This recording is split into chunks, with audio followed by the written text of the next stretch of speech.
Good evening, ladies and gentlemen, boys and girls, and Dota players around the world. We are here Wednesday evening. We are braving the chills in the air, and we are bringing you Spartan Esports versus Origin Esports. It is going to be a cracker of a game. This is the semi-finals, which means that the qualifying team that wins this best of three will be heading off to the LanX event. And unfortunately, the team that gets relegated, we will have to wish them a fairly good farewell, as they will not be qualifying for the LAN event. I am Jabba, joined by Snare, and I appreciate you for making it. I know you had to pull out of a cast a little bit earlier, but much appreciated. And I'm sure everyone is really willing to see what you're going to take us through this game. You know, Jono, I'll always pull out for you, man. No matter what the situation is. Dude, don't even make me go there, dude, because because I can go there. But thanks for pulling out. Oh, lol. You know what I do have for you, though? I have for you the fact that I think this is an interesting hero to pick for Witch Doctor from the side of Origin. I don't remember the last time I saw this hero win a game. And throughout all these TI qualifiers that have been happening recently, I think this hero is like some disgustingly low win rate. Maybe like 39% or something. So very brave of them to go for this. And weird that they do it versus Wind Ranger. But I like new picks. And I think it can work with Clockwork though. So it's good they setup. have like tons of healing. Yeah. I mean, you got the cogs. I mean, easy maledict. As soon as the cogs wear off, there comes out the coconut. Maybe also just to protect the Witch Doctor as well. And maybe we're going to see that illicit SF showing its head as well. Oh man, if Spartan don't ban SF, right, you kind of deserve it though, right? If you're not prepared and you're not ready to ban it, oh yeah, you just pick SF right now. And also, Witch Doctor's good with SF because the negative armor that you get from the SF aura also works with the ultimates from the Witch Doctor. So just why not? I just pick it right now if I was them. The presence of the Dark Lord has appeared. Well, it would be it would be phenomenal. I don't think Spartan would actually pick it up because I don't think Brutal would actually be an SF player. I think he's going to be their mid. A couple of the names I do recognize, some of them I don't, so we'll get to the introductions when the game is up. But as the draft progresses, how are you feeling? I mean, originally I thought the clock was going to be off lane. They've picked up a Bristle as now as well for Origin. I mean, a little bit of a crazy lane, I would maybe say. I mean, who do they prioritize the farm on? The clock, the Bristle, maybe a roaming clock? Yeah, I think in this situation you play Clockwork support like position 4. You have your Witch Doctor be your past 5 hero, and then Bristleback goes into the off lane. But this just seems really weird. Why would you ever pick Bristleback? This hero is garbage. I guess they picked it in this game, so the reason that they wanted it is it's decent up against the Phantom Monster, because if PL is not that much more farm than you, he basically can never kill you. You just run in front of him ad nauseum, and you don't really care about that. At the same time, though, they have Wind Ranger, and that's kind of nice as Bristleback because she can't focus fire you and keep hitting you from behind. She has to like move around you, so that wastes a lot of her time with that. But I don't know, man. Like this hero, it doesn't start fights for you. Sure, Clockwork does that. Doesn't scale well into the late game. Not really the best laning phase hero. Actually, there was a time once when this was a crazy combo, the Witch Doctor Bristleback, because the Maledict would allow you to put out so much extra damage with the Quill Sprays. But now Maledict is kind of a shit spell, so I don't know about this Bristleback pick, actually.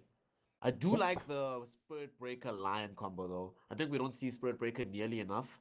I think this hero sort of like fits the role of like a bounty hunter slash bad Ricky. In this game is going to be able to also make life very difficult for a hero like Clockwork. Because did you know you can get bashed out of your own cogs? How annoying is that? The good thing is, though, that the barrel would actually be stuck in the cogs then. So I suppose maybe it is a little bit of an advantage. You can get knocked out of it, but then you're also at least away from the Spirit Breaker as well.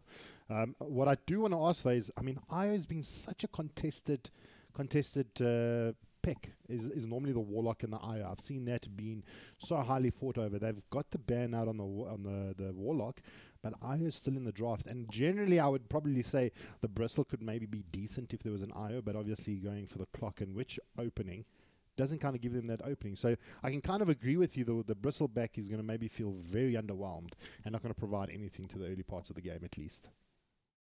Yeah, that's the case. It does help that they have Bloodseeker though, because if you have the BS, at the very least, even if Bristleback's having a bit of a rough time, very often the Bristleback hero struggles to just finish off the kill, gets people very low, but then people can escape from him. And in this game, should be the case because you have Windrun, the charge from Spirit Breaker, as well as Doppelwalk. But then Bloodseeker gives you that permanent vision if people get too low, so that helps out a lot. Um, so let me ask you, what's gonna be really funny? Have you ever seen what happens if somebody gets ruptured and then Spirit Breaker tries to charge? Like if you're the one that gets ruptured, Yeah, you die. you just die like Yeah, instantly. you die. You're like, oh, Like there's that no just questions happened. about it. Although I do have another question for you. Now you've got a PL on the Spartan esports side. Okay, you've got PL, and in pubbies, for some reason, people love picking up PLs. Now we've got it here in the semi-finals of Spartan versus Origin. How is Origin going to deal with this Phantom Lancer? I don't see much. The Witch Doctor's Death Ward is going to be a complete waste. I mean, as soon as those illusions of the PL is going to be on the board, it's going to be very difficult to actually catch them. What else do Yeah. they have? Maybe the cool sprays, maybe a little bit of the blood right. I don't know. If they get an early enough radiance on the Bloodseeker, then they can use that to burn down some of the illusions. Just get right on top of the PL's face. So that can help out in that regard if you do that. But yeah, you're right in the sense that they don't actually have any good heroes to deal with PL. Like the closest we get is Bristleback, but even then, once PL has Diffusal Blade, Bristleback is 100% useless because unfortunately you don't get to cause permanent quills and then he just runs in front of you and kills you. I think they just have to go for that SF, right? Like the SF clock combo is still available for them. SF is decent in the lane versus Wind Ranger, can actually beat the PL. Death Prophet, I guess you have a Silence and a Crypt Swarm, but I don't know still, if it's quick enough. I I don't don't know think if they it's actually quick have any enough. real ways to deal with this. Well, I suppose we can hold thumbs for the side of Origin that they're going to have the answers to actually deal with the PL. I mean, PL, easy to get out of the silence anyway, picks up a Manta, which is one of the core items or an optional core item for the PL. See how that pans out for him. And devastatingly is going to be the Wind Ranger. I mean, we never spoke about it much, but in this current update or this meta, Wind Ranger is absolutely devastating. Yep, she's top tier right now. Does a lot of magical damage, can farm pretty quickly. Her ultimate, since that change, her ultimate is insane. She has pretty good talents. Sure, she does end up peaking in the mid game, but her peak is very strong and she's very versatile. You can put her off lane, mid lane, support. She can buy basically any item. Yeah, I think this is one of the at TI. I think this hero is gonna be first pick material every single game.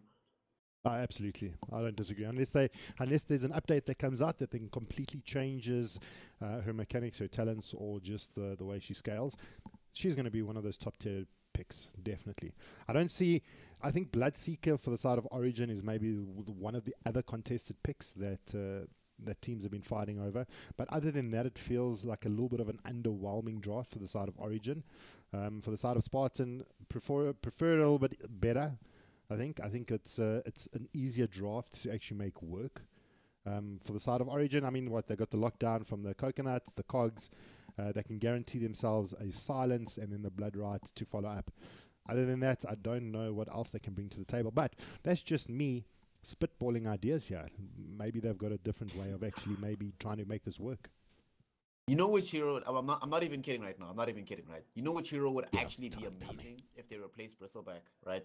To replace Bristleback with against this PL techies, bro. If you Oh my have gosh. top-lane techies, Can we please record and snip this moment where Snare admits that Techies is playable in a CM mode? Because, guys, Snare and I, we actually know each other in IRL, and we've had many discussions where he says Techies is not a real player, not a real hero. Well, no. there we go. And Techies is real, people. yeah, Techies is real. that's what sucks about Dota. Anything can work, dog. Anything is viable. And techies would have actually been incredible here. It would have given them a silence versus the PL. It would have given them burst damage that they don't really have right now. It would have allowed them to actually defend the top lane basically forever. PL can't really attack into techies in that way. Would have been great. I'm actually really disappointed by both these two teams with the last two picks. Could they go for more boring heroes? DK, DP. Yay, how exciting. Yeah, Not yeah. like we've not seen this.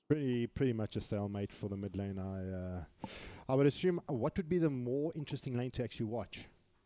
The Wind Ranger lane. Literally anything else. Anything else? All right.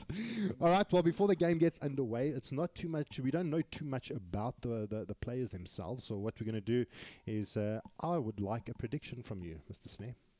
I would like you to tell me. Because we don't know the players really that well, I just want you to have a look at the drafts themselves and which draft you think is going to be the better draft. Oh, Spartan. I think like just that Origins draft is just like objectively bad. So I just think Spartan, as long as Spartan doesn't throw the game, there's like an 85% chance they win, I think.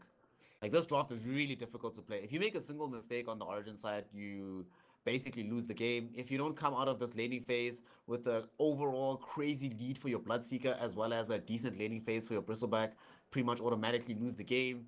In the mid game, your only source of initiation is going to be this Clockwork Goblin as well as Rupture. If either of those things don't work out to lock down the PL in particular, you just lose the fight automatically. I don't know, dude. I don't actually. I hope Origin wins because I want to see how they go about doing it. But just who do I think is gonna win? Yeah, Spartan. And I don't think it's gonna be very difficult for them, provided they don't make mistakes. Alrighty, well, we've got our predictions. Let's see if they do come true. Let's go around and do the introductions for the teams, as it is going to be Spartan playing out on the side of the Radiant. We've got Mr. Speaker of the House playing the Lion. We've got the Shermanator playing the PL, grabs himself a beautiful bounty rune in the meantime. Brutal plays in the mid lane, playing that DK, quite a decent DK set, if I do add. In the top lane, it is going to be Avicii playing the Wind Ranger, and then Wannabe going to be finaling it out for the side of Spartan on that Spirit Breaker. And on the Origin side, we have ourselves in the offlane Epic for Days. He's going to be the one playing the Bristleback. Right behind him, Tupac TM. Trademark, guys. Don't try to copy him. Playing on the Clockwork Goblin in the support. Towards the mid lane, we have Sangreal on this Death Prophet playing the most boring matchup in the world. At top, Ink is going to be playing on the support Witch Doctor. And then we have ourselves Bloodseeker being played by TXT. By the way, Ink is the future, bro. Like this, she's going to be great in the future. Like she's been doing the grind. It's been working out. So I like Ink. Is it a lady? Is it a lady friend of ours? Yes. Okay, yes. that's Ink is a woman. Oh, lovely. All right. Well, as you can see, I'm not too familiar with our players, but regardless, which Doctor is picked up, let's see how it pans out for them. Already, maybe trading a little bit of blows here in the safe lane. Let's take a look at the. Sorry. Jeez, look at this top, dude. Look at this, the CS difference. I know. I was looking. The Wind Ranger and the Bloodseeker. I was looking even in the mid lane. DK sitting 2 kills ahead, a couple of denies as well for brutal plays. Taking a look at the top. Avicii, it's hard, dude. Like, I mean, how do you go up against the Witch Doctor? Against the Wind Ranger as the Witch Doctor, he's going to get completely obliterated as soon as the game goes on. Yep. How do you deal with it? And you don't, actually. So all you can really do is allow this farm to happen. But and the fact that they went in at the end of the draft, bottom. Well, Epic for Days in a little bit of trouble there. Actually getting brought down quite low from the side of Spartan. They did really well to actually bring down the Bristleback. He is only level 1 and is actually opted to put up points up into Cool Spray. So he doesn't have that armor available to him yet. So I suppose if Spartan want to make a go of this, that is the moment and the time to make it happen. Oh, top. Ink. Probably going to die here. No, she's fine. No, she's good. But it's been maledicted out. Wannabe could be in a serious bit of trouble here. One more tick and it's going to be good enough. Tex getting the first blood here for the side of Origin and Snare. They got it. Bottom lane though, Bristleback gets a kill into the Lion. The Doppelwalk comes out for the PL. Not taking any more harassment there, but pretty much 2 kills going in favor of Origin. Snare, our predictions are... Oh wow, Tex may actually go down here. Beautiful power shot connecting. Avicii trying to salve himself up. Wannabe, maybe you're going to try and charge him down. Bash does come out onto Ink, but I think they're pretty safe under the guise of the tower. And Spartan almost being able to get... Yeah, I think so too. But almost managed to get a kill in favor of the side of Spartan. Unfortunately, not making it happen. Origin sitting in the lead, 2 kills to 0. Yep. They are ahead, also getting some decent farm on some of their heroes. At bottom, they need to. I think right now, if I'm playing on the side of Spartan, I'm probably saying to myself, look, Avicii is not gonna die. As long as Avicii doesn't stupidly use Windrun, there's like very low possibility of this hero going down. I think Wannabe needs to be at bottom, stopping Epic for Days, who's just hit level 3, behind the PL, or the same level as a PL, but I think you need to do more to completely zone out the Bristleback. Because if this hero has a bad laning phase, it can't come back really. So you try to force a bad laning phase to happen. But Avicii is actually just gonna die. Yeah, Got maledicted. Maledicted super greedy, trying to actually find the kill onto Ink, waiting for their power shot to come out. Wannabe going to try and trade it out. Not going to go dive under the tower actually. Tech's going to try and man fight. There's not going to be good enough. Wannabe goes down. So 2 kills going in favor of Origin once again, getting a little bit greedy on the side of Spartan. Absolutely way too greedy there. They try to. I mean, I think what they were doing, they were relying way too much on Wannabe being able to get off these bashes. And we saw it's only 17%. And for the first time ever in Dota 2 history, Avicii running forward, gonna get blood righted. They're gonna charge forward for Ink. Nice. But I don't know about this actually. Okay, they're gonna at least get the 1 kill. TXT dodges the power shot. And yeah, should be able to get back. Should be okay. Yeah, no, he's going to be all happy jumping into the jungle, just going to get and replenish his HP. So they do get themselves on the board. Wannabe being able to trade off the kill onto Ink. She did suffer the death for the safety of Text, so he manages to stay alive and returns to lane bot lane though. The mana drain coming out from the line, going to make Epic for Days not as epic. No. Did you like that? Definitely I actually enjoyed that. That was okay. I'll give you that one actually. Thanks. Yeah, Thanks, mate. that was yeah. Oh, Mr. Speaker misses a Earth Spark. I mean, it's pretty much a targetable spell. Almost impossible to miss. Top lane though, charges out onto Ink. The charge is going to be there. Avicii doesn't actually have the shackles just yet. Power shot coming out. There's a coconut. Maledict is going to be used out. Ink, can she actually be brought down? Yeah. But Avicii has been maledicted up. Needs to respect that and needs to fall back. Tex going to take a charge out here from Wannabe. Ink still siding under the tower. But Tex does go down eventually from the power shot of the Wind Ranger. And beautifully done from the boys at Spartan, managing to get themselves a kill. So now it's 4-2 after the 6-minute mark. Under 1,000k. Oh, what? Easy kill bot lane. Mr. Speaker Shermanator takes down the puck. And now, yeah, No, what are you doing? One more course play, he could go down. But the illusion's just too good. And Mr. Speaker in the back lines helping out his teammate. That is something going up against the Bristleback needs to be super, super careful about. Tupac, not actually going to get involved here. Maybe just trying to trick him a little bit, maybe. I don't even know why he didn't actually try and make that play. Anyway, decided against Didn't it. have rocket play. He chose to go for battery assault at level 3. Dude, this game is gonna give me a heart attack. Like at top, you see how far away they're going in again? Yeah, we got eyes on it. Blood right comes down. There's the Melodic. Coconut goes out. Silence out onto Wannabe. Can they get enough done here? But Wannabe has actually been maledicted out. This is taking a huge amount of damage. I don't see him surviving through this. And it's going to be good enough. Tex picks up the kill. Trying to chase down Avicii. Going to win run herself out of there. And she's pretty safe. So Ink Text doing wonders for the side of Origin. Although Spartan catching up as it's now 4-5. Mid lane. Siphon. Siphon out onto Brutal Plays. Don't think it's going to edge into a kill here, but looking at the top lane, charge comes out into Tex. Power shot doing a huge amount of damage. Voodoo Restoration trying to keep Tex alive. Is it going to be enough? Couple of right click coming out from Avicii. There comes out the wind run. Can they find Tex? It's to the trees, dodges, drops down the blood right. Avicii gets silenced out. Ink trying to right click down the Wind Ranger, and Tex surviving by miraculously chowing through a couple of trees. Did you see those body blocks from Ink, dude? Like starting over here from this tree, making sure that either Spirit Breaker with one more right click couldn't get on top of the Bloodseeker, and then all around the trees, blocking a wind-running Wind Ranger. What plays from the Witch Doctor? So she keeps TXT alive.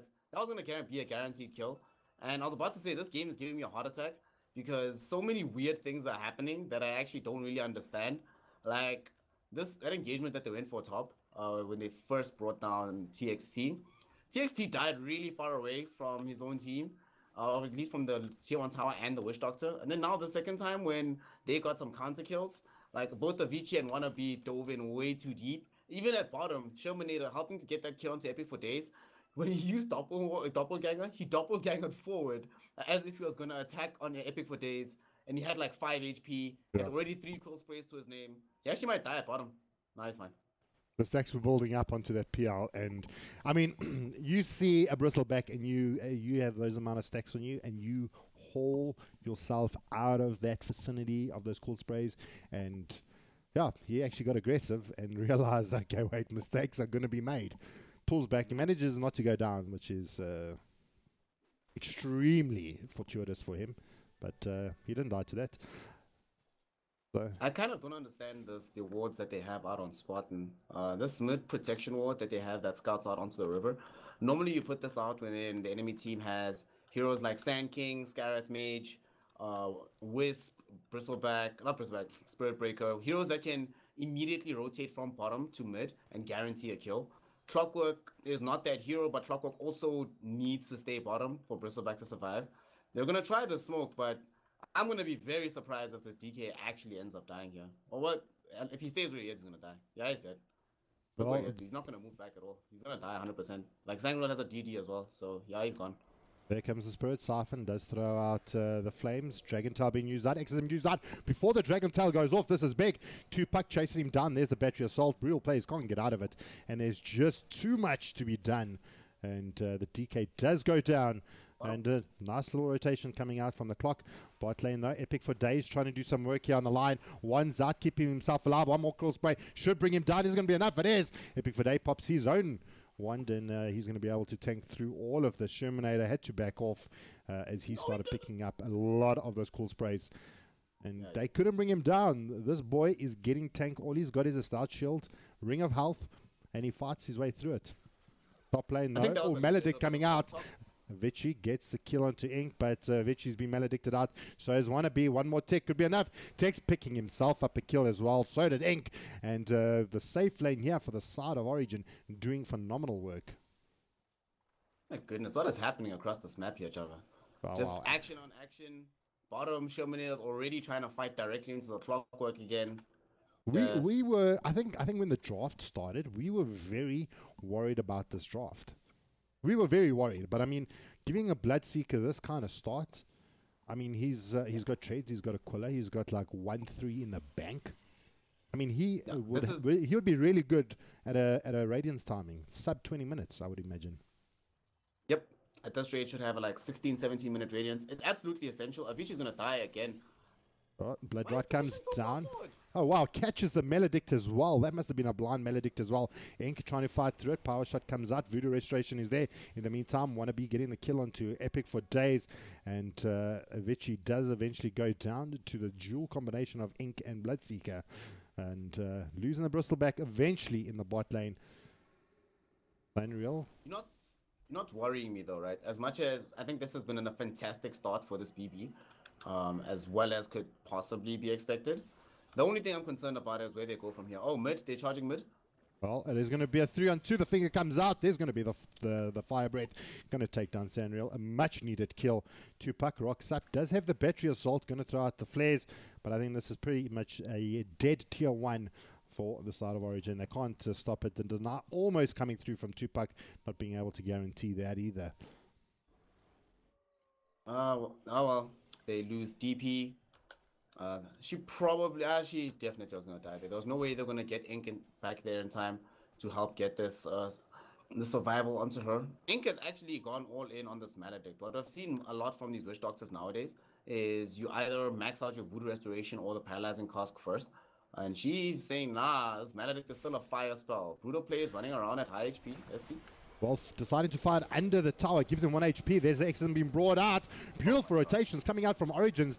And the side of Spartan is in a dire need. Voodoo Restoration doing some work. Can Avicii find the kill onto Ink? Trying to fight through the trees. There comes out the Cryptswell. She's going to try TP out, and it's not going to be good enough. Sanriel walks away with a triple kill. And beautiful jukes coming out for the side of Origin. 9 for 14 with just under 1k net worth at the 13-minute mark. And Origin, wow. Ink did the most in that engagement, dude. Like, they were diving directly for that Dragon Knight. And then as soon as she sees them right next to the tier 1 tower, that coconut bouncing between the DK as well as the Wind Ranger completely disabled them from actually getting that quick kill. Bottom lane, another fight. Oh my god. Oh, body blocks coming out there from the line. Shumanator gets ruptured out. Going to be silenced as well. The Cogs going to be doing some work here onto Brutal Plays. But Mr. Speaker caught in the Cogs. Brutal Plays trying to bring down the clock. Just going to stand there and take a boy. Epic for days. He's going to just try and cool spray it out. Text fighting in the back line. He's going to throw down the Blood Rod. Brutal Plays it, dodges it there on the side. He's going to try and chase down Epic for days. Comes out the Dragon Tail. Jewel Breath going to come out, going to lower his life a little bit. Not going to be enough to actually bring him down. The stacks are starting to charge up, and Brutal Plays is going to have to back off. But the charge is there, trying to find Text. But the TP from Sanriel comes in, making sure his teammate stays alive, and the Barra had to pull off. So with that, Barra is what, bottom 3 now. That's fine, I guess. The only issue that they're going to still have as the game extends on the side of Spartan is that eventually Barra's not going to be basically what we just saw there, where Barra wants to charge but also knows that a charge is basically impossible because he's going to die as soon as he arrives. That's going to become more and more of an issue as these heroes start to gain levels and prevalence. And at the moment now, the only hero that he can charge and expect to be able to kill is Ink. And speaking of Ink, her and TXT are heading top. He does have access to Rupture, and now they've just smoked, and they're gonna try and Rupture onto Avicii. They want to find this kill. Well, we do have a clockwork. Hook shot is up. The dust there, or the smoke is being revealed. Gonna line it up. Easy peasy. Line is there. Gonna voodoo it out. The TP comes in, and rather decides to rupture out the line. But there's the TP as well. Avicii gonna pay with his life as it goes down. Beautiful coconut coming in from Ink, stopping that TP. Pity it didn't bounce on the line. That would have been a double kill here for the side of Origin. So this top lane is, like you mentioned, gone magnificently for them. TXT chose to back off for the full power trades before going for the Reds. Not fully sure I agree. Oh, fight going on again. Good God. Well, Ink did literally just get caught out of bounds, but Puck gets a 2-man Cogs. This is absolutely amazing. The Dragon form does come out. Text just waiting to get stuff done. Dragon Tail comes out, but the Blood Rot is down and dusted. Trying to right click down Puck. It's going to be good enough, and Tupac goes down. In the meantime, Sanriel takes down the Shermanator with the help of Epic for Days. Going to push down this tier 1. So even though they lost Ink, they lost Tupac, they now get a kill on the PL and the tier 1 tower. So Origin, they are looking pretty mean, Mr. Snare, looking pretty mean. They're I was saying as the game started that they absolutely need to have a very strong start, get all these heroes fed up with gold, make sure that they are ready to transition into this mid game as quickly as possible, and thus far they've done it. And we actually saw in that last engagement on the high ground the bash out of the Cogs. It was hilarious, dude. Clockwork standing outside like the fuck just happened. Oh man. This game though, I do think that Bristleback is building Crimson Guard. Alright, I was gonna deride him for any other item decision, but it's actually a very good game with the Crimson Guard because Crimson Guard basically hard counters PL for a while, and Avicii is probably gonna die top. Not even throwing out the shackle. There comes out the Rapture. Going to try and deal with the Wind Ranger. Avicii does go down. Barrett does rock up, but the Blood Rot is there. The question is, why did it take so long for Avicii to actually throw out the shackle shot to stop the Death Ward from going off? But regardless of the fact, Ink did enough damage to bring down Avicii with the assistance of the rest of her teammates. I do want to maybe chat about... that question. Sorry. About why she didn't use Shackle Shot. If you're using Wind Run, you don't take damage from Death Ward, but you can still take damage from Quill Sprays. So she got maledicted on the Wind Ranger, and it didn't actually matter if she was only taking damage from Death Ward, but it only became an issue when the Bristleback pitches up and then throws out Quill Sprays, which brings her life down, which means she starts ticking out. So she actually didn't need to cancel it, if she fair enough, absolutely. Right, but I do have a question though. For one of the items that I do see locked and loaded here for the Wind Ranger, we'll get to that in a moment.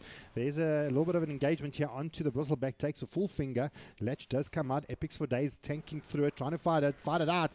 Brutal Plays comes into the party as well, and there comes the hook shot down onto the line. The Rupture has been used on the line. Crypt Swarm as well, but that's just to seal the deal. Didn't even need it. Text fighting under the tier 1 tower. There comes out the Silent Spirit Siphon, going to be good enough. Text hits the Dex, but so is wannabe Shermanator. He comes to the party now as well. Ink fighting on the sidelines, throws down the Death Ward. Is it going to be enough? No Dragon Tail yet. It is now dropped. Ink trying to survive through it. There's the Voodoo Restoration. Sangreal, can he survive through it? He can't, as the Exorcism Ghosts do not come back in time, and now Ink needs to run for her life as Shermanator is looking to Terminator. TP going to come out. It's going to be good enough as Yavici throws down the latch. TP cancelled.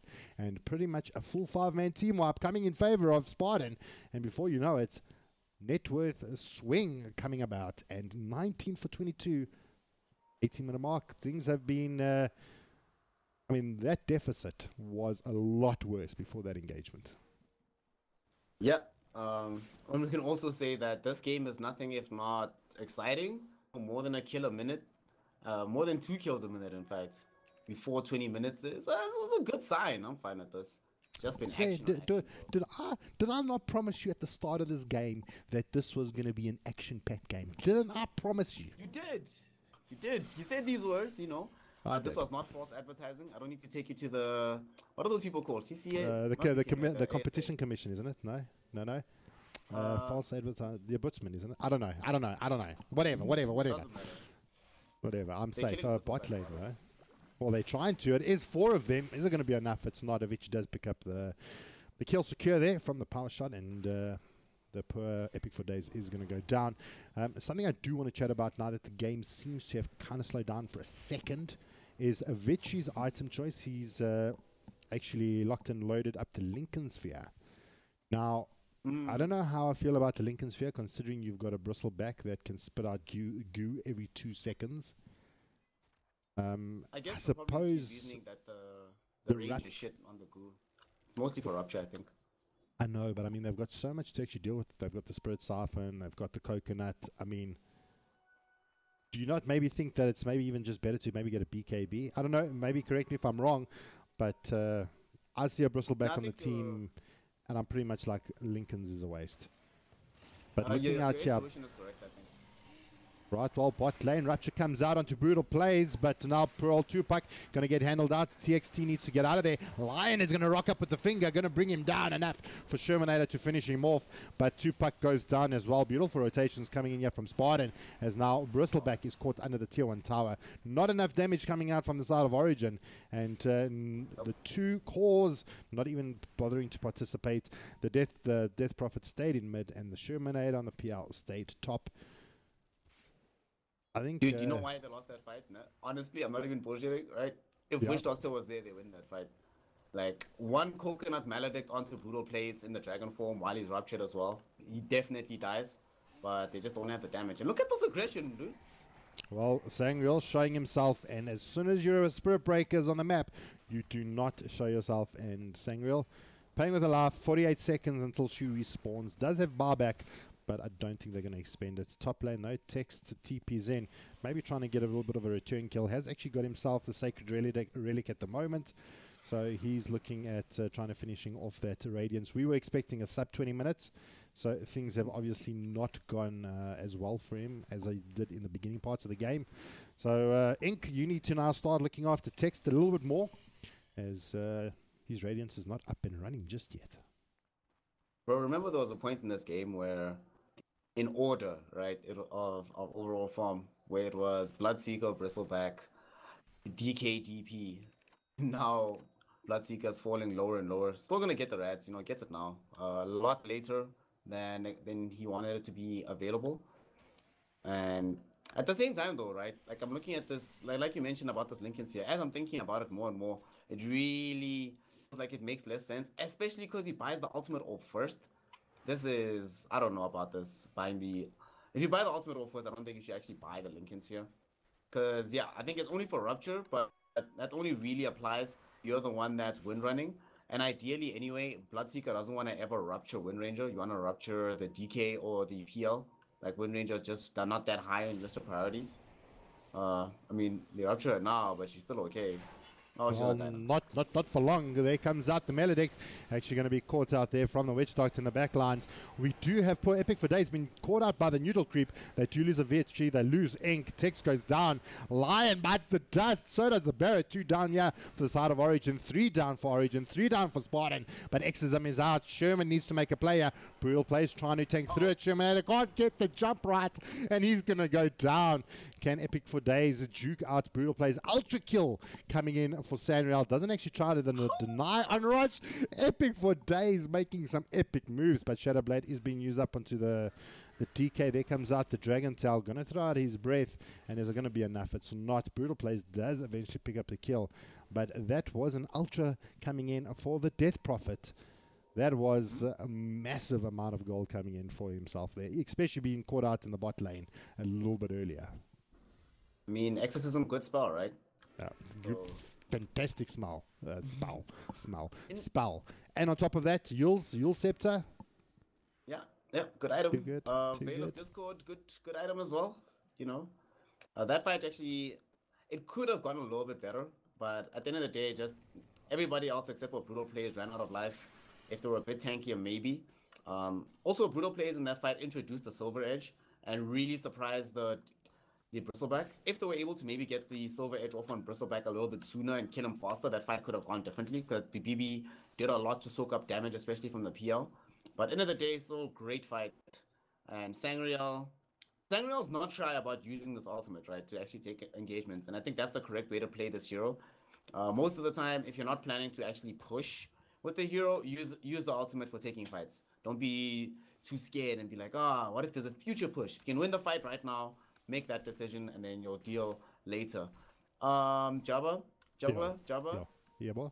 Why does my Phantom Lancer have a BKB? No, hang on. Maybe because he thinks Rupture stops Rupture. I don't know. Maybe he thinks that. I don't. Maybe Maledict. Because maybe silent. There's no point that I can see. There's no point to this, dude. There's no point. There's two silencers, right? On DP as well as Bloodseeker. If you wanna, Richie's gonna die. Oh, well, hook shot. There comes out the Rupture. Blood Riders down. They're going to lose the line immediately. Vichy goes down, and this is going to at least transpire into a tier 2 being taken. If not, pushing up high ground and putting a little bit of chip onto the tier 3. Origins just being super aggressive around this map. And I feel they're playing their draft really well. As soon as Rupture is up, they're making a play. They're finding those plays. It may even be worth it for Tex to actually pick up Eggs later. It may even be worth it. You know what's really funny though? Because they got that kill with Rupture onto Avicii, Avicii is now going to think that the Lincoln Sphere is actually a good item, not knowing that, dead no matter what. Brutal Play should stay hidden, otherwise this could be trouble. Well, they do have the sentry outside the base. On the high ground.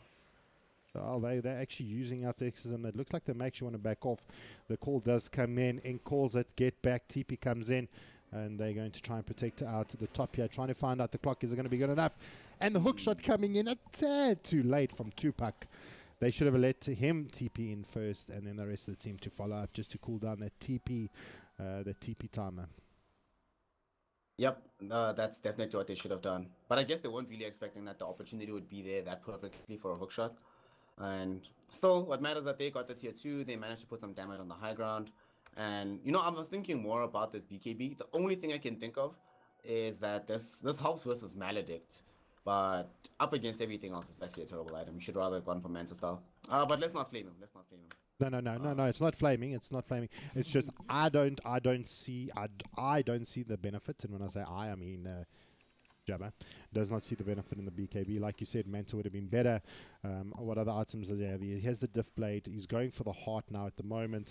So, I mean, yeah, the Manta would do so much better. I mean, if it was...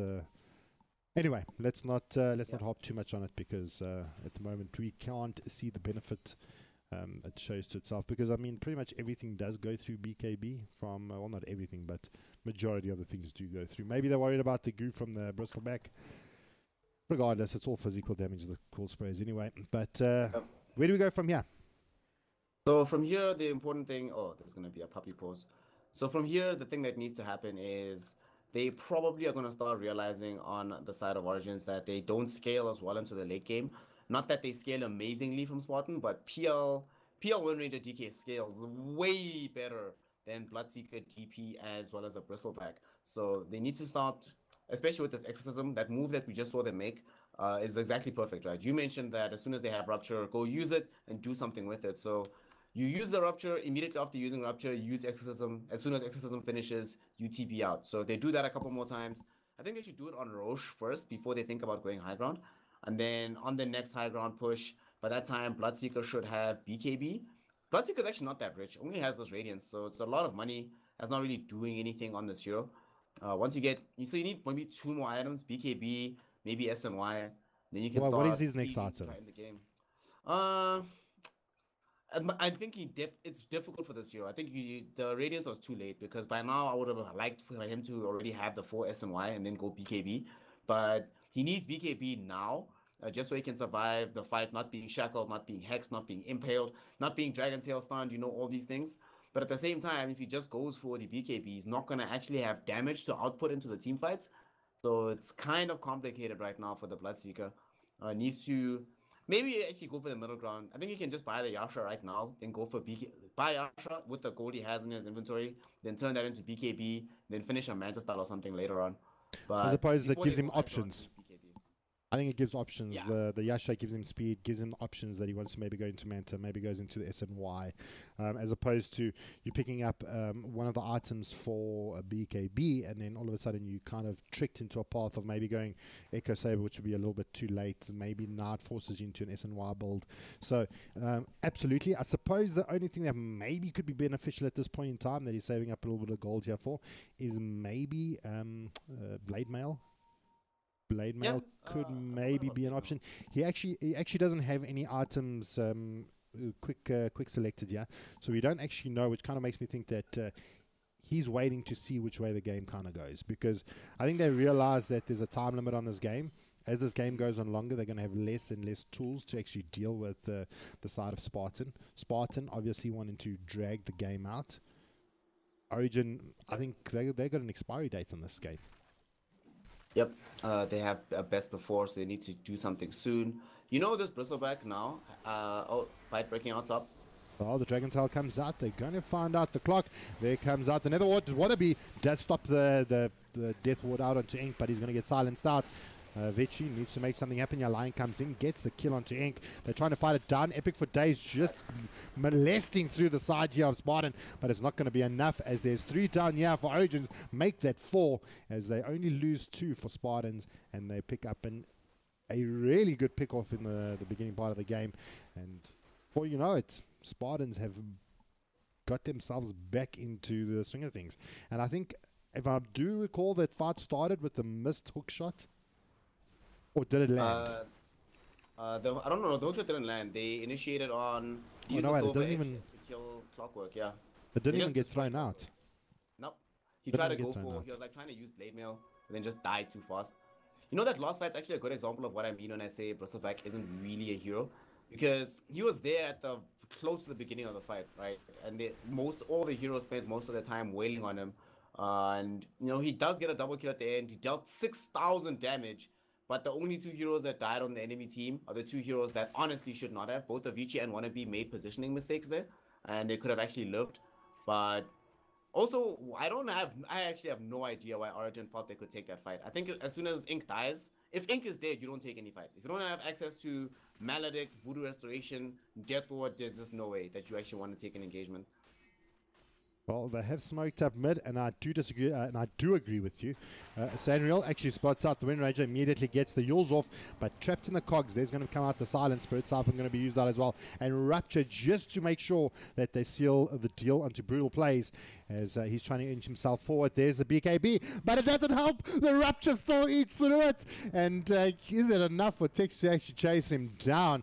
So a 10-second BKB ruined, thinking that it's going to be able to stop the damage from Rupture.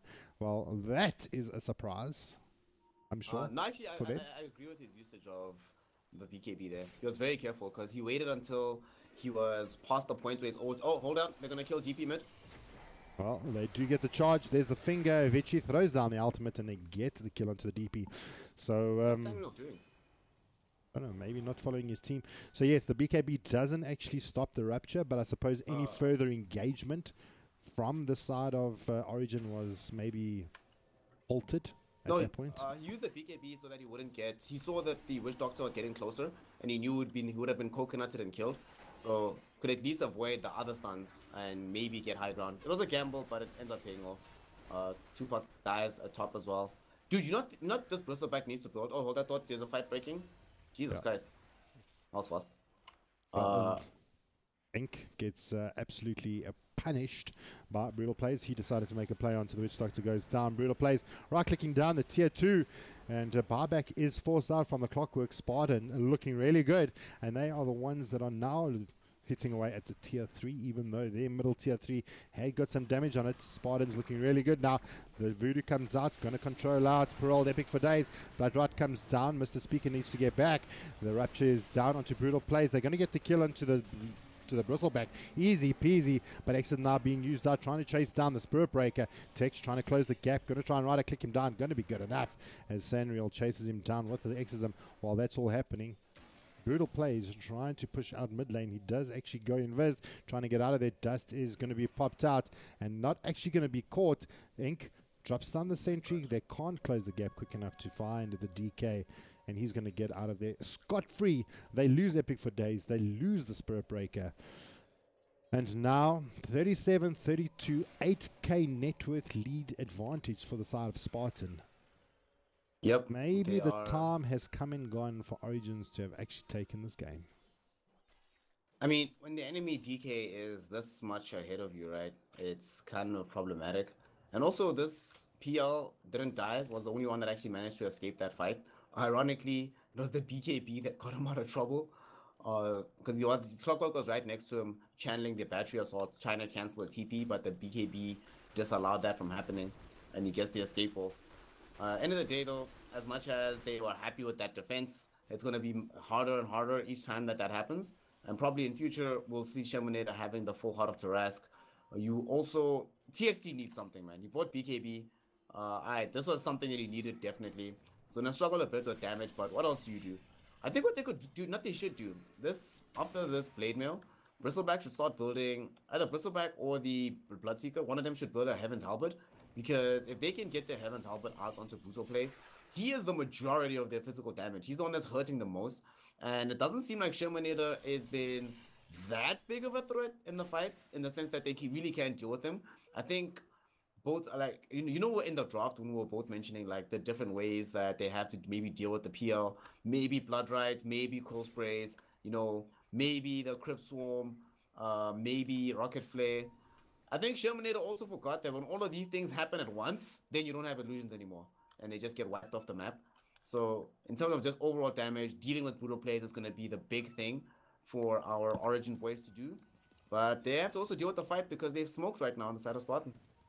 Well, they're looking to hunt, and hunted will be the side of Origin.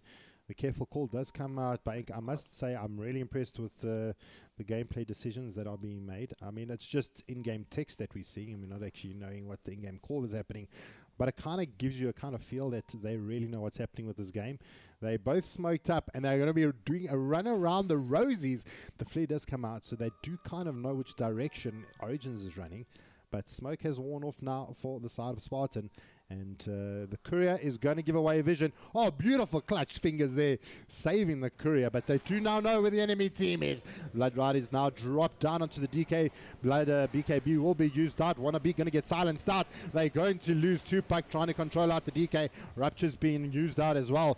Tex needs to get himself away from the Shermanator. In the meantime, Exorcism doing its work. Brutal Plays going to go invis, trying to get away. But it's going to be enough. They're going to bring down Brutal Plays. In the meantime, Avicii, he's trying to get himself out of there. They throw out the Spirit Lines out into Tex, trying to control him out, but the Bristleback just going to be throwing down those cool sprays. They're going to get the kill onto the Shermanator. The Lion needs to get out of there. Here comes out the TP. Nothing to actually stop it at the moment. The Yules from the Death Prophet could have done it, but decided against stopping the Lion. Avicii hiding here in the bottom corner, and she's going to TP out. So now 3 dead for the side of Spartan. No barbacks available for any 3 of them, and only now the Wind Ranger and the Lion are going to now have to put up a formidable defense against the side of Origin.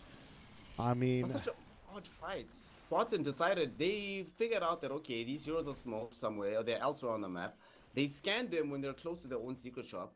And then when they lose sight of them, they find the courier, and they still decide to take the fight up the high ground. If they just waited around the secret shop, they either force the Origin lineup to all mass TP out and retreat, or they have to fight into them on the high ground. Instead, you initiating a fight, you don't have any vision of what's going on. By the time the fight starts, once again, Sangreal's already channeling Exorcism, gets involved in the fight, and everyone's just dying.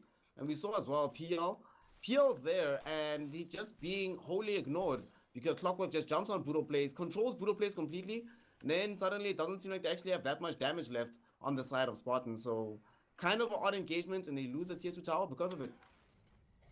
I mean, I don't think it would have gone any better for the side of Origin. They did really well. Spartan, like you said, a little bit of an engagement issue that they had there, and it gives enough time for Sentries to be popped down. I mean, to take down Brutal Plays. I mean, he's going to pop out to that Silver's Edge immediately, and not even using it to actually bring down the Bristleback. He actually used it as a defensive escape, and not actually as an opener. So, still difficult to bring down the Bristleback. Yep, and now we also see that Bloodseeker got Blade Mail out of that engagement, which means even more trouble for PL. Yay! Also, this is pretty good to play up against a DK, because very often DK, once it goes into ultimate form, just wants to be able to run directly at you. But if there's a Blade Mail online, has to think very carefully about whether or not he actually wants to do that. And now it's only a 1k gold lead. So just not too long ago, it was possible that we would see a Rax being taken in the top side of the map against the Origin lineup. But now they're poised to take perhaps a Tisu Tower in the top lane.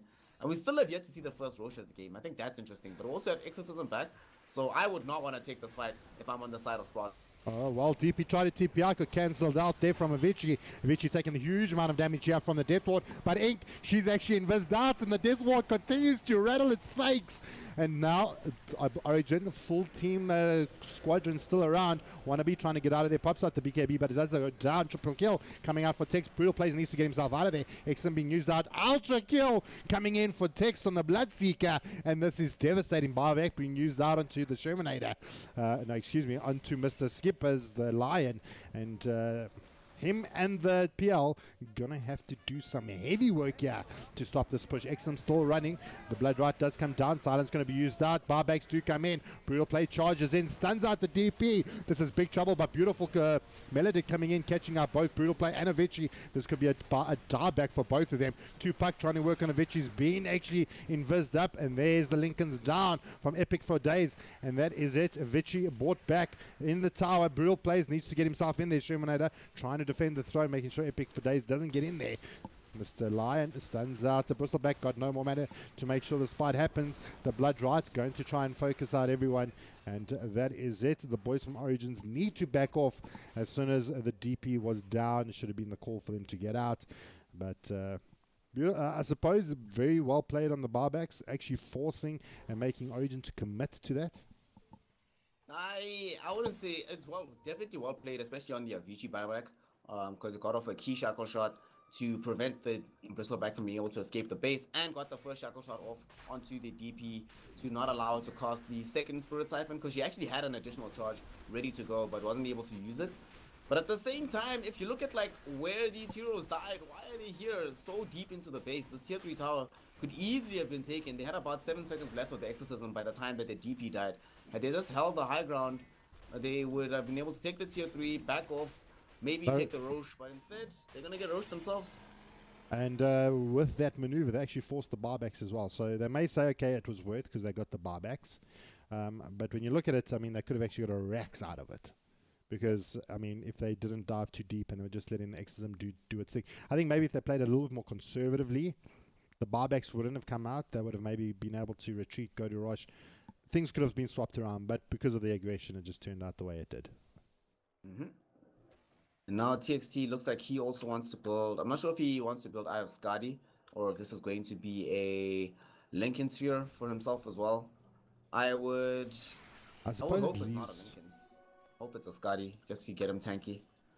And is the Lincoln's out yet? Oh yeah, Avicii does have it. Feels like we've been seeing him die without this item for a while. No, I actually saw it in the base. They actually popped it with Goo in the previous fight. Mid lane though. Oh. Okay, I see. Oh no, it was just a quick shivers, just to say, yo, reduce your damage there, boy. Hello. Tupac gets a good ward out into this mid lane, so they can scout out some of this movement. It's still okay at the moment if you're playing on the side of Origin, because we still haven't lost a lane of Rax. And up until this point, they are still, for better or for worse, really struggling to bring down TXT and Sangreal, in both of them at the same time in the fight. So as long as they actually play intelligently and keep taking fights on their own terms, I think it still is possible for Origin to win.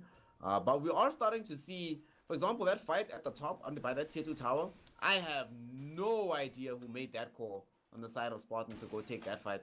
That fight was like a 5% chance of like very low risk, very high risk, very low reward.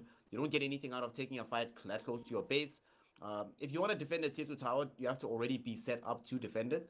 And if they didn't make the follow-up mistake from the side of Origin, that could have actually been a game-losing mistake, slowly but surely. But because Origin was like, guys, we like you, so we'll also make a mistake, and it's going to be cool. Don't worry about it.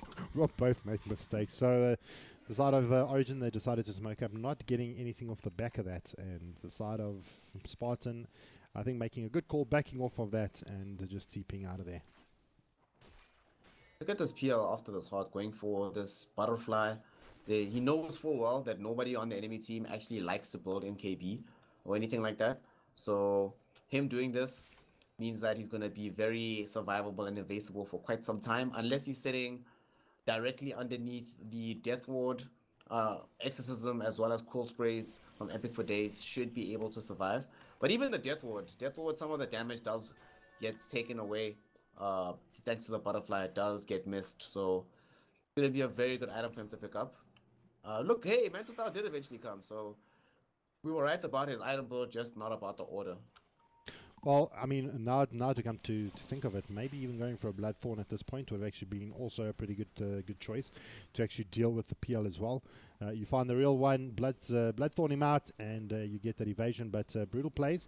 Actually, Invis Dart going to actually open up into TXT. BKB's immediately. Exorcism is popped out. Epic for Days in the middle of it. Brutal plays is there as well. Shumanator trying to make it happen. Ink in the sidelines. Throwing down the Death Ward. Working the Maledict magic. And Brutal plays loses the Aegis. That's on the deck. But the illusion's coming out from Shumanator. Doing its damage. Doing its deal. Then now Brutal plays opens up into the Death Prophet. Prophet breaking out the Death Prophet for whatever reason. I think maybe that was a misclick. Supposed to be out onto the Bristleback. But now they're going to hunt down... good old Brutal plays hiding under the guise of the rest of the team. Ink was going to be the target. Didn't actually turn out to be. And now two of their big calls are down. Shermanator and the Spirit Breaker, the only ones left to try and defend this. They're going to glyph it up. Shermanator TP's back in. Epic for Daisy. He's going to stand in the front lines. Tex is going to just try and... should be working on the towers, but now that's it. PL gonna go down. Silence is just too good, and Barback does come in. They're gonna try and put up another hoorah. Wannabe throwing down an urn, just trying to make Tex life a little bit more difficult. The Blood Rite comes down. Tex low HP. He does get Glimmer Caped out. Just don't want to make sure that Shermanator jumps on him. Tex gonna right click down the last mid racks. And they've got what they needed. The boys from Origin, they've taken the first rack, and the blood is down on the field. And they've done what they've needed to do, Snare. Yeah, because Spartan decided to gift them with a counter mistake again. Alright, so a couple of things happened here which are very important for how that fight went that way. So would you like me to... Are you gonna map the map? Are you gonna draw on the map? I'm gonna map it, bro. Check this out, right? Alright. So Clockwork was over here nearby where this rune was, and Avicii came top, committed both the shackle shot and the focus fire onto the Clockwork, right? Which meant that over here, when Brutal plays, as well as our Shermanator PL decided to engage into a Death Prophet and a Witch Doctor, as we say, they didn't choose to commit the Silver Edge break onto the Bristleback. Thought they could get the fast grab out onto Ink. But Ink immediately uses Glimmer Cape. There's no follow-up stun because the only other stun that's nearby has already been used on the other side of the map towards the top side. So she just backs away, is able to throw out the paralyzing cast, destroys the fight. The DP has complete free reign because she's no longer scared of the Silver Edge. It's been down already. The Dragon Tail stun's been used onto the DP, onto the Witch Doctor. And also Lion doesn't have a Blink Dagger, so can't get involved in the fight fast enough to actually make a difference. So by the time Lion's getting a bit closer, it's already clear that this fight is completely lost. Death Ward gets channeled onto the high ground. Terminator's forced to leave the fight and just chase around the Bloodseeker, but you can't connect onto Bloodseeker like around the riverside. And most importantly, over here, where you saw the Death Prophet fighting against the DK opted not to use the BKB on the first life, opted to use the BKB rather on the first life, sorry, rather than waiting for it on the second life. So by the time that the DK respawns and is trying to run away from the fight, no magic immunity, no way to get out of it, and then the fight is lost. So from the onset, that fight was not going to be a good one, but the way they went about it, it makes it much worse. And now another one's breaking out. Well, they're making a play on here to Wannabe, but Brutal Plays is close enough. BKB has been popped down. They lose out the Spirit Breaker. Ink juking in the backlines does Glimmer Cape up. Brutal Plays can't get out of there, been slowed down. There comes another casket. Shermanator doppels out. Avicii being chased down by Epic for days. Shermanator also trying to run down, but Buyback comes out onto the DK. Lotus Orb trying to catching out Avicii, but Death Prophet taking a world of damage, going to have to heal himself up. And Dexism still doing a lot of work. Ink drops down. The Death Ward trying to get the work done onto the PL. Has been maledicted up. Tupac deep inside the base. Brutal Plays managing to finish him off. Stand out will be TXT. Brutal Plays trying to find the kill, but it is not going to be happening. Epic for Days going to try and slow down Brutal Plays as he does get himself back in Viz. And you've got 3 down again for the side of Spartan. They've lost the clock, but they've got more than enough to actually do a little bit of damage here onto these tier 4s. Brutal Plays throws out the fire once again, trying to reduce the damage coming out from Epic for Days. Doppel comes out from the PL. I think that was a little bit of a nervous Doppel just to prevent any silencing that would be coming out from Sanriel. Blade Ride coming down. Epic for Days. Blade Mail's up. Brutal Plays trying to close the gap, but he's going to get cruel sprailed up if he continues to chase him down. And the call has been made for the boys of Origin to fall back. They are now 9k in the lead in terms of net worth. And Oh my god. I mean, do you remember the days when we were sitting at like just hovering around the 1k mark? I remember those days. I also think that they should at least be 15k up, because at bottom there was a wave of creeps heading towards that tier 3 tower when they were pushing this tier 4, and when we saw our Epic for Days Bristleback attacking onto a tier 4 tower, there was a double siege wagon unit at wave at bottom, guaranteed lane of racks if you go down and push for that. But you know, still pretty cool. They get out of this safely. 10k gold lead for them. That was also when Brutal Plays died. So Wannabe dying is like whatever, right? You expect that might happen if he gets caught in the trees. I still don't know why Brutal Plays chose to engage that fight, especially using his ultimate. So he uses ultimate, uses Silver Edge as well to try to get into this. And now, because he does that, there's no escape potential. And he knows by now that the team on the side of excuse me, on the Optic side, not Optic, Origin. Why am I thinking of Optic? Yeah. The Origin team will always fight as 5. Their last 6 or 7 fights we've seen them take have always been as 5. They are never going to be by themselves. So if you just see 1 or 2 heroes trying to kill a Spirit Breaker on your side of the map, expect that it's a whole team there. Then he dies. I don't think it really mattered though at the end of the day, because after his buyback, they didn't continue pushing bottom. So I guess that ends up being worth it because they already had the lane of racks at mid. So Origin could have maybe got more out of that. But nevertheless, like you mentioned, they are really far ahead now. And they're the team that ostensibly is supposed to peak faster. But damn, has Sangreal not been playing the best Dota of his life. He's been having a fantastic game. I mean, I see the evasion talisman being picked up. What is he going to build into there? Obviously, Halberd. Yeah, can build Halberd. Isn't it already coming on the courier? Is it? Oh no, you wait for Solar Crest. Solar Crest. They're going to be a Solar Crest. Okay. Yeah. Solar Crest, Heaven's Halberd. Would have been some decent options. Maybe the Halberd on the DK would also do quite a bit of work if they decide to actually go that way. Epic for Days looks like he wants to get himself the Octarine core as well. So he's going to be just cool spraying for days as well. Going to be a lot more chunkier for PL to actually burn through his mana as well. So Origin actually in a really good position at the moment. I don't see, it looks like item progression for the side of Spartan has slowed down a little bit. Any big item progressions on Spartan's side that we can see? The only really interesting item for me that's going to come out is this Nullifier from Shermanator. It's going to come out before or after, like well after the Nullifier is going to be available for the Bloodseeker. So ideally, you know, you have this Nullifier, you can drop it into the fight, you drop it onto the DP. DP is certainly not that big of a threat, but I'm just afraid that he's going to get Nullified first. I don't know, actually. Also, I am certain he's really regretting this BKB purchase. It's not really done that much for him. I mean, there's been 2 times, actually, this game that he survived because of it, but Manta would have been better at that same stage. So I don't know. It's defensive and offensive at the same time. You pop Manta, you can get out while your illusions are still at least doing some mana draining, some diffing, if you will. I think what they should do though is that they need to try and find a way to involve Mr. Speaker more into the game. He needs a blink dagger ASAP. I am appalled that we're 15 minutes into the game and Lion doesn't have blink dagger. They should prioritize blink dagger on Lion well before they say to wannabe, bro, farm us a blade mail, a crimson guard, or a spirit vessel. Like there's been so many engagements where Lion would have been much more useful just to be able to blink to the fight immediately, get off some hexes. But now there's this Bloodseeker having this nullifier. Yeah, this is not good. This is not good because. And who's going to open up on the DK, the PL? Any one of those would be actually fantastic targets. Yep, and you can completely ignore the Wind Ranger because she bought Lincoln, so that's going to protect her, I guess. Can go even bringing down Lion or the Spirit Breaker at the beginning of the fight is very useful. Spirit Breaker is using this Crimson Guard to delay a lot of the additional damage that comes out of both Bloodseeker as well as DP. We see that Lion has been their primary source of consistent disable because Avicii hasn't really been able to land too many multi-hero shackle shots to be useful in this game. So literally anybody you go on with this nullifier, provided it's not the Wind Ranger who has the Lincoln Sphere, is going to be good. Hell, even if Wind Ranger didn't have Lincoln Sphere, I think she's probably the lowest priority hero to go on with this item anyway.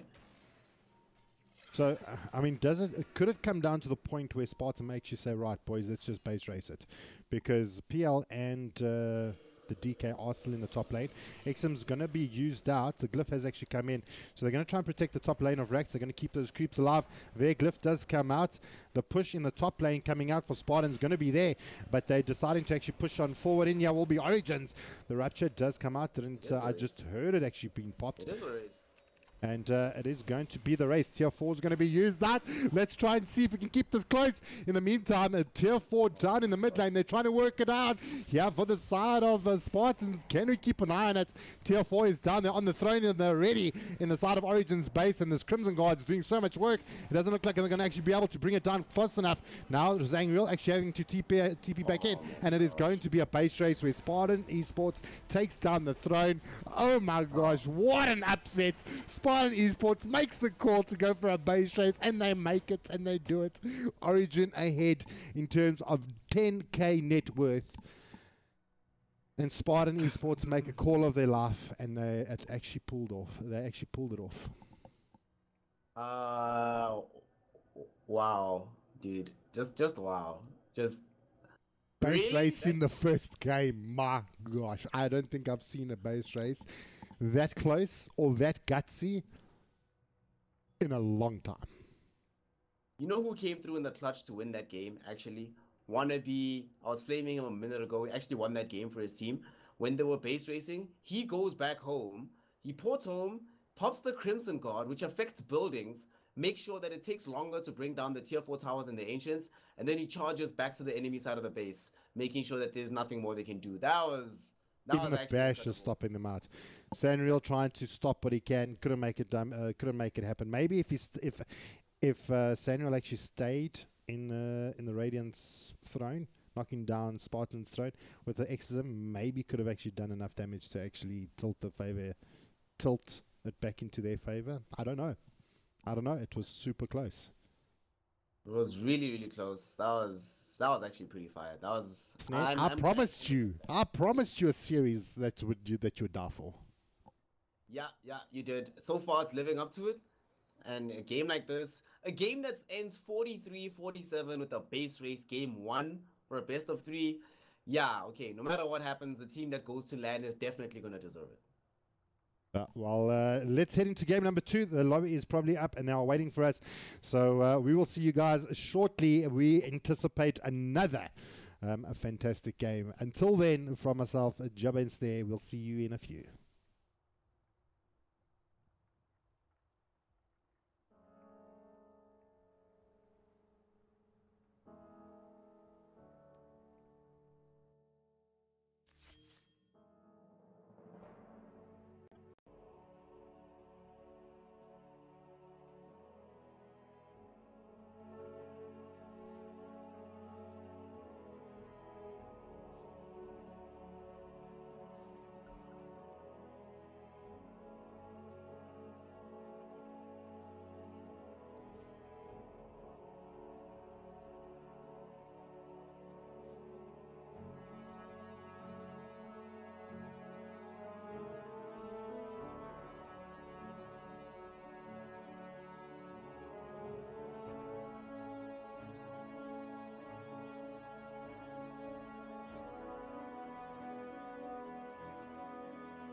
evening, ladies and gentlemen, boys and girls, and Dota players around the world.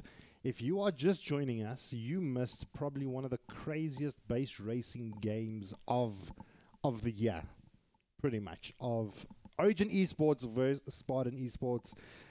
Snare was with me to experience what we just experienced, and after the game was done, we were absolutely flabbergasted at what Spartan Esports were managed to pull off. Absolutely a win out of the bag, and that's what we live for, regardless of the outcome. Just an incredible Dota, and probably one of the gutsiest plays that I've seen. But Snare, break it down for us. What happened? What went wrong? What went right? Things were just like crazy. Yeah, it was just insane, dude. Like the Origin Esports really were trying to make a play to claim their second lane of racks, get closer and closer towards winning the game. Spartan Esports just completely committed all their heroes without teleports, I might add. The only hero that actually had a TP scroll ready to go was Wannabe on the Spirit Breaker. So Spirit Breaker uses his teleport scroll to go back to the base, pops Crimson Guard, so that Origin Esports, with their Death Prophet, Exorcism doesn't do damage fast enough, and he knows that she's the only real tower hitter, and that gives them the delay to allow the DK that has BKB, Mjolnir, SNY, and level 25 to just destroy the base on the other side. It was crazy, dude. I honestly didn't think Spartan was gonna be able to pull it off. I thought they were gonna blink. It was like a game of chicken, but they didn't blink. Spartan Esports made the call and it succeeded, so it all worked out in the end. So eventually, your draft prediction did actually pay off. Not the way that it was actually played, just the team that won. So your prediction still stands, even though technically it works. They got the win from it, and I mean that's what the stats would say, is that is a winning draft. Even though Origins definitely proved me wrong, I think they proved you wrong as well, that they actually made the draft work. So I think going into the next game, we'll give them a little bit more benefit of the doubt. In terms of what they decide to run. So the bans are out. They continue with the Warlock ban this time around, banning out the clock as well. Origin not playing the clock, but obviously realizing its strength, banning it out for themselves as well. But Spartan banning out the Death Prophet, realizing that Sanriel actually knows what he's doing on that hero, and gets rid of him. Now, the picks. Talk to me about the picks. Nugget, Jakiro opener. You know, when I saw Jakiro, right? I would have bet you money that it was going to be followed by Naga. I can't remember the last time I saw Jack without Naga. It's actually more disgusting than that Disruptor Naga combo that Newbie first came up with at the beginning of the year. But yeah, this is pretty standard stuff from Origin to have these two heroes. The Axe, I like Axe. I always like heroes that give you free initiation, right? Where all you need to initiate is a Blink dagger. Once you have Blink, you can start fights. And Spartan Esports have that. And they have two heroes that can initiate very well. And Tusk is one of the better heroes to counter out the Naga Siren, because you can start the snowball immediately after the sleep. And also, you know, with Ice Path, there's a small second where you can actually snowball, through an Ice Path, even if it's right on top of you. So I kind of like this hero. Make sure that they also have some decent lanes. At the same time, though, I don't know, Tusk also seems like it's a temperamental hero right now, but I think it can actually work. It depends on hero that they want to go for in the mid lane and what they're going up against. But I think they already have the advantage in the sense that Axe and Tusk aren't played together very often, whereas Jakiro and Naga play together all the time. So Spartan Esports should have a lot more practice at dealing with the Jakiro Naga combo. How do you feel about the Axe being the first pick? I like the pick. I like both picks. Just the order of picks. I mean, Spartan not revealing their supports yet. I mean, obviously showing their offlane duo, but it hasn't really got their fifth yet. And opening up with your 3 and 4 as opposed to your fifth first. Yeah, I think it's fine. I think like with most of the time with your draft, there's two things you want to do, right? The first is we need to decide, okay, which hero are we just not playing this game without? Which hero is integral to how we want to play the upcoming game? You pick that hero, and then at the very end of the draft, you say which hero actually rounds out our draft. The heroes in between are sort of like the choppy and changey ones. So if you know you want an easy initiating hero, then just pick Axe. You're just like, whatever. I don't think it really matters which heroes. I think I've seen games where you can pick like your mid lane and your safe lane first as your first two heroes, and it can still work out for you. So I'm okay with it. And also at the same time, it kind of like throws the enemy for a loop, right? Because normally they're expecting, okay, first round we're banning support, second round we're gonna ban off lane / core heroes, and then last round we're gonna ban a mid / safe laner. if you open up with your off lane already, they're like, oh, now we have to either spend more time banning supports, or there's just some heroes that are gonna let through, regardless of whether or not we want to play against them. So I think it can still work out. And I'm glad, you know how you know that this is SA Dota? Origin just banned Storm. They're like, brutal plays, whatever. Brutal plays. For those of you that know Brutal's in the community, he loves his Storm Spirit. So just banning out the Storm Spirit, taking away one of his comfort picks as well. Something I do want to add though, the IO is still in the draft, still in the pool. Oh yeah, you mentioned that last game. So I don't think anyone will pick it though. You don't think so? I think he's just become really overpowered since that tether doesn't actually have a timeout anymore and can just stay tethered constantly.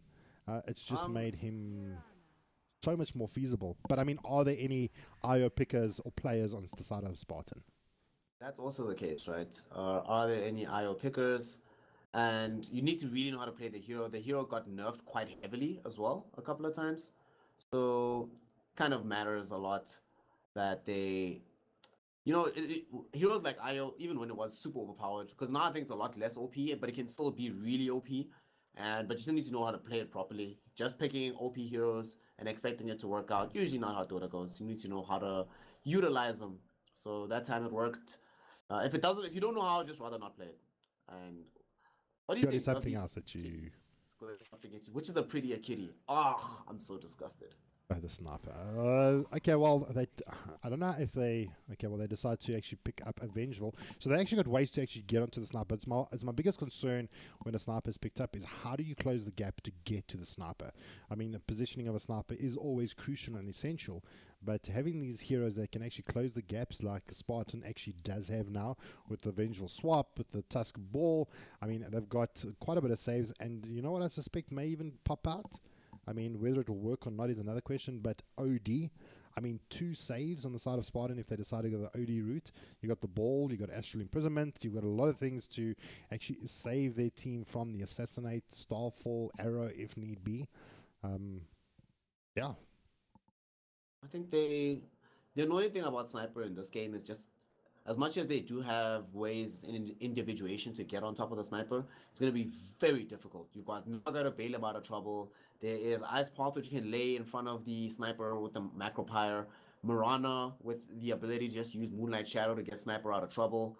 I would not be surprised if they picked another hero to act as interference for the Sniper, so he can just sit on the back line.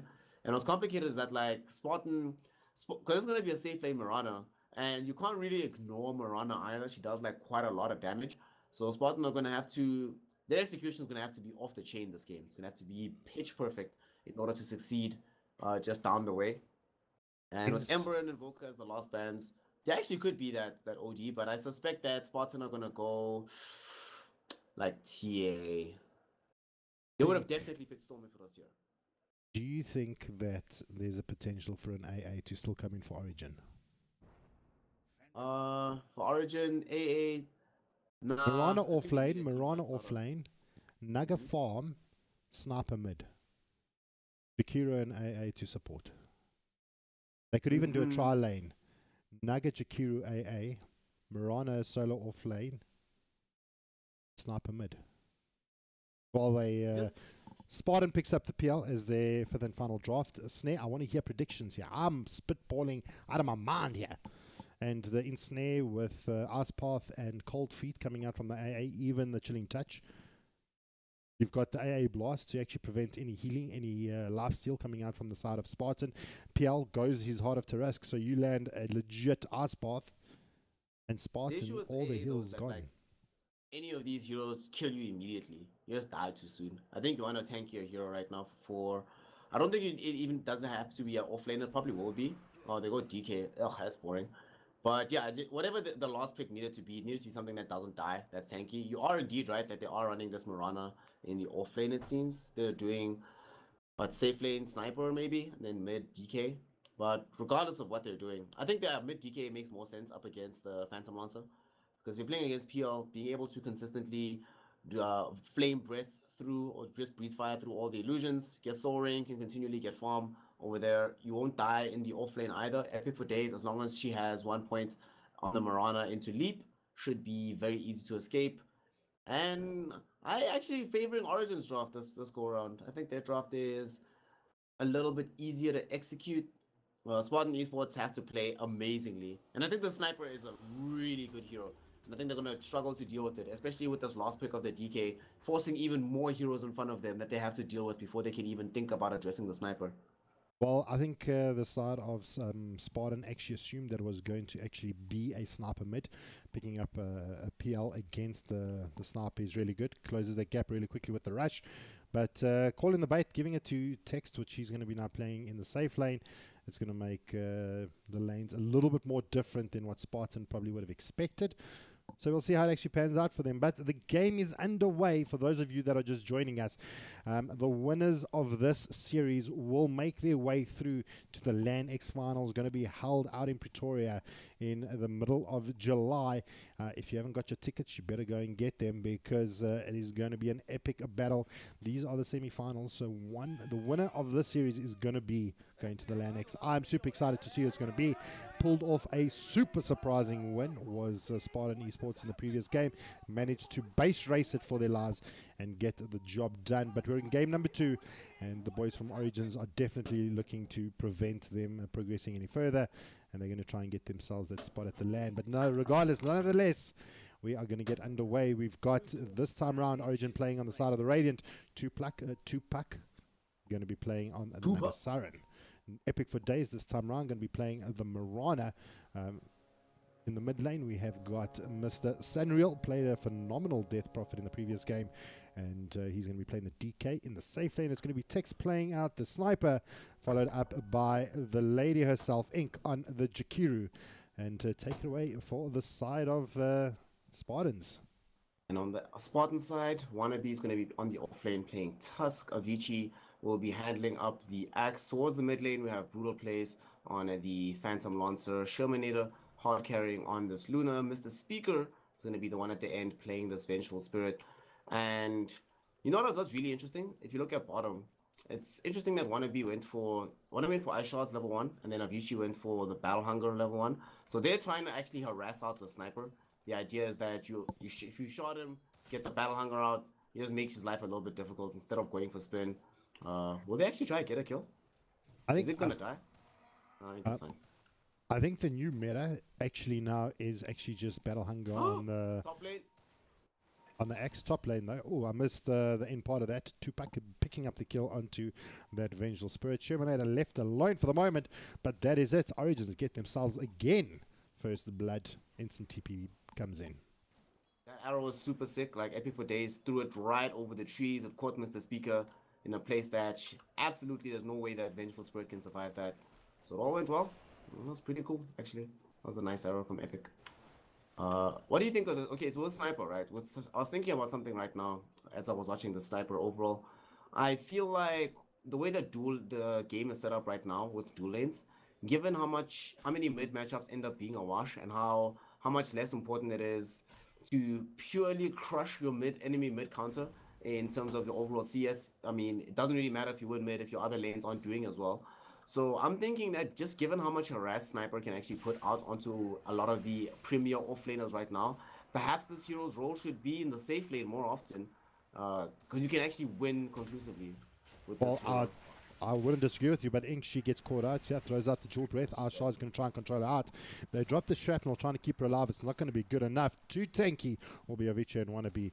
Text, he's going to get charged down here by Avicii, waiting for those helixes to work. It's not going to be close enough to the creeps to get the aggro. Throws down the Battle Hunger in the meantime. Top lane, the Marana, super low HP, but they're going to bring down the Shermanator. Beautifully done. And I think that was tied up there with an ensnare into arrow. They do still get the kill down onto Epic for days. Tupac needs to get himself out of there. Luna TPing in. While that's all happening, Text gets the kill onto Avicii. Avicii then with his teammate gets the kill onto Text. Ink getting in there, not enough to actually keep Sniper alive. And unfortunately, well, fortunately, but another arrow coming out top. I mean, this is a crazy game. I mean, I'm moving around the map so fast. I'm just reading kills on the on the log, and I'm just seeing people dying. Speaker gets caught out and gets stunned out, and wow, this is two super aggressive teams just going head to head constantly. This is the kind of games that I do enjoy. Fun, yeah, this is really fun to watch. They're going to try again onto TXT. They get the ball. Arshard's going to be good. Throws down the shrapnel. Battle Hunger trying to work down TXT. Path is going to be there. This time Ink had to level it up. She's gone for a 1-1-1 build just to make sure that they can actually just slow down the shenanigans coming out here from the side of Spartan. All right, had they waited like maybe 10 seconds to go for that, it would have been a definite kill because they would have had Berserker's Call. But whatever. Wannabe's going to try again. Does have Snowball available if he wants to throw it out onto Ink. But maybe as well might not actually want to give some space for Avicii to get levels. But Avicii is not falling low. Oh, they're going to go for it. Here they go. Well, this could be a problem. The shrapnel is behind. The Arshards are down. Tex can't get out of there. He's trying to wrap around the trees. He's managing to make his way out. Ink throwing down the right clicks onto Avicii. Dropping very low. Going to try and juke through the trees. Ink trying to find Avicii. And he may just be able to get out of here. Trees up. The call is going to be there. Ink going to get spun down. Wannabe has no more mana to throw any more of the arsenal out. Battle Hunger ticking down Ink. I don't think it's going to be enough to actually bring her down. Wannabe actually going to be charging up with the clarity. Going to get cancelled out by the Ice Paths. And the ball comes in, fighting Ink under the tower. In the meantime, Epic for Days does go down to the Shermanator in the top lane. Tex throwing down the right clicks down onto Wannabe. Doesn't have shrapnel. It's still on cooldown. Mr. Speaker picks up another kill in the top lane. Let's take a look at what's happening there. Shermanator very low HP and dropping back to the bot lane again because that is where the action is currently with Tex very low HP as well as Ink. And they're just so tanky that even with the good plays coming out from Ink and Text, I mean Tusk and X, they just too tanky to actually just be brought down. A plus What's one crazy in that lane. I was going to say that the crazy thing is that Wannabe actually almost got the kill onto the Jakiro. If Wannabe had literally 20 more mana to be able to cast Ice Shards, because at the time only had level 1 Snowball, so it wasn't enough damage from the Snowball. Whereas if they had enough mana to cast the Ice Shard, that would have been enough damage. So really unfortunate that ends up not happening. But they're gonna all shrine up now. Look at this, bro. It's gonna be a homie shower. It's gonna be great. Party at the shrine, boys. Party at the shrine. Avicii pushing the boundaries completely here, trying to just farm up those newts. Let's take a look at the top lane because I'd actually like to see an ensnare into Arrow coming out here for the side of Origin. Magic Missile does come out onto Epic for Days. The net does come out. Epic for Days jumps in, but throws down the Starfall. Is it going to be enough to bring down the Shermanator? He does wind up. He's going to get loose and beamed up. Magic Missile is there again, and Epic for Days playing way too aggressively, and he's going to be brought down. Tupac trying to chase down Mr. Speaker, and the Riptide not going to actually catch. Gets rooted out. There's going to be another loosened beam. Mr. Speaker going to right click down the poor old Vengeful. She does pay with her life, and double kill going in the way of the Shermanator. That is someone you do not want to feed ever. No. Because even if you're doing bad, you get close enough to the racks and you lose the racks. Dude, Mr. Speaker is actually a god. So Mr. Speaker notices that the ensnare caught out onto the Luna, recognizes where the Mirana is, knows what the distance of the jump is going to be, and then gets in front of it to block the arrow.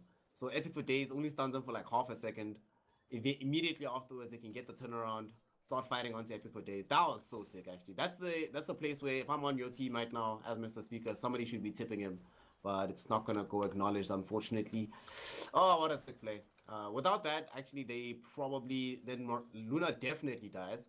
And Epic for Days by now would be closer to level 6 than she is. But because that's not the case, it's instead the Luna that cracks level 6. Well, appearance does appear bot here for Tupac. Gets in there, throws down the ensnare, trying to control out the axe. The shrapnel is down. Tex trying to close the gap between Wannabe, and he's trying to make Wannabe pay. The Ice Shards blocking out Tex for the moment, and X is going to be able to get away, throwing down the Battle Hunger out onto the wagon. The shrapnel comes out, trying to work onto Wannabe, and there's going to be a kill eventually with the assistance of Tupac rocking up to the party. And Avenge rotating down. Mirana still staying in the top lane. So this may actually just turn up to be a 1v1 lane at the moment, as the two supports are now sitting here in the bot lane. Adding that +1 definitely got in the kill here for the side of Origins. However, the +1 from the side of Spartan, Mr. Speaker, prevented them from actually getting the further follow-up kill onto Axe by getting the Magic Missile stun onto the Naga Siren. And also, now that he's mid, look at this, they're going to kill Naga. Oh my god. Oh wow, that Dragon Breath is massive. Is it going to be enough, Mr. Speaker? Can he survive the tick damage? No, it's not going to be good enough. And the DK getting the damage done that he needed. Level Elder Dragon form, never underestimate it. Bot lane though, there comes out the Ice Path. Ink in a serious amount of trouble. Battle hungered up, gonna go down. Wanna be fighting through the shrapnel, trying to get out of there. Text, he wants to go for more. Not respecting the axe one bit. Wanna be gonna solve himself up, gonna chase down Avicii. There comes out the ensnare. Tupac gets it off on the brink of the fog of war. There comes the ball, not gonna be able to keep the axe alive. And now Wanna be gonna get right clicks down with Tupac at the assistance. Ensnare available in one, not even needed. Tex getting himself a double kill, and Sniper also getting a huge amount of farm in the bot lane. Not as many lost hits as her counterpart, the Luna, but still doing things. So the one lane where we haven't been seeing kill after kill after kill after kill is at mid, Sangreal versus Brutal plays, and here we were saying earlier that DK should have a better time of it, and that has thus far been the case. Just soaring, breathe fire spam, very little that PL can do about this, but still catching up fairly well in terms of like basically the same level even. This game is actually evened out more or less. As much as this sniper has been having a really great time farming at bottom, top Sherman has also really been enjoying this game, and they're actually going to try and kill Epic for days. We have the two supports running around, but I think they're just trying to secure the bounty runes as well. If you get a kill, it's an easy way to get bounties. At top, something gonna happen? Well, the ensnare's there, but there comes into the ball. They're going to bring down the Marana, even with the ensnare lining up a beautiful arrow. Not going to be good enough. Nice rotations coming in from Spartan Esports, and no movement coming out from Origins, just making sure that the sniper does get the necessary farm. I mean, how is it looking at the moment, okay? Well, okay, wait, Sangreal finds out a good ult. Marana still got an ulti online. There it goes, takes down one. Puck paying with the life. Sangreal now going to try and whale himself through it. Going to bring down the Shermanator eventually, but the ball is there, not being able to save out the Luna. Pays with a life. Epic for days. There comes the Moonlight Shadow, throws down the Starfall. Punch comes out from Wannabe. Leap, trying to get himself out of damage. The TP comes in from Ink, throws down the Breathe Fire as well as the Ice Path. Now Tex joins the party. Going to throw it down. Oh, but beautiful call coming in from the Axe. Stops the harassment, but it's going to be good enough. Shrapnel doing its work. And 4 down for the side of Spartan Esports with the PL. The only one surviving as Brutal Plays is pushing down mid. Tex going to go through and just make sure that mid tier 1 takes no more harassment. And Brutal decides to get himself out of there. Isn't it funny how Axe got, like, boys, I got a 3-man call. Oh shit, I got a 3-man call. And then they right-clicked him down. Now, if he was a higher level, maybe that could have gone differently, but unfortunately, level 1 Berserker's Call only gives you 2-second duration, but more importantly, you're only level 6, and yeah, just the RNG just wasn't there at all. There's actually no way he was going to end up surviving that, so... But still, at the end of the day, the most important thing, as much as they lost their Luna, after they lost Luna, they still got a kill onto the DK, so they sort of even things out, and Brutal Plays, as you mentioned, managed to stay alive throughout all of that. So he was actually the only hero on the map that just stayed farming while everyone else was fighting and creating havoc. So ultimately, I think they're okay with that. And they're fighting again, same spot, dude. Well, the Ice Path going to slow it down. Arrow does not connect. And pretty much a stalemate for the moment. Something I do want to touch on that I don't think we've actually mentioned is that the kill potential here with the Venge and the Luna should actually be exponential, considering that you have 2 Aurid heroes that basically feed damage to one another. Yeah, they feed, and they also feed damage, especially Vengeance, Vengeful Spirit, they feed damage towards the Phantom Lancer. So makes this hero a lot more useful than you would otherwise expect. And speaking of Luna, look at this build that she's gone for, dude. She chooses not instead to go for the Luna Blessing or for the Max Glaives.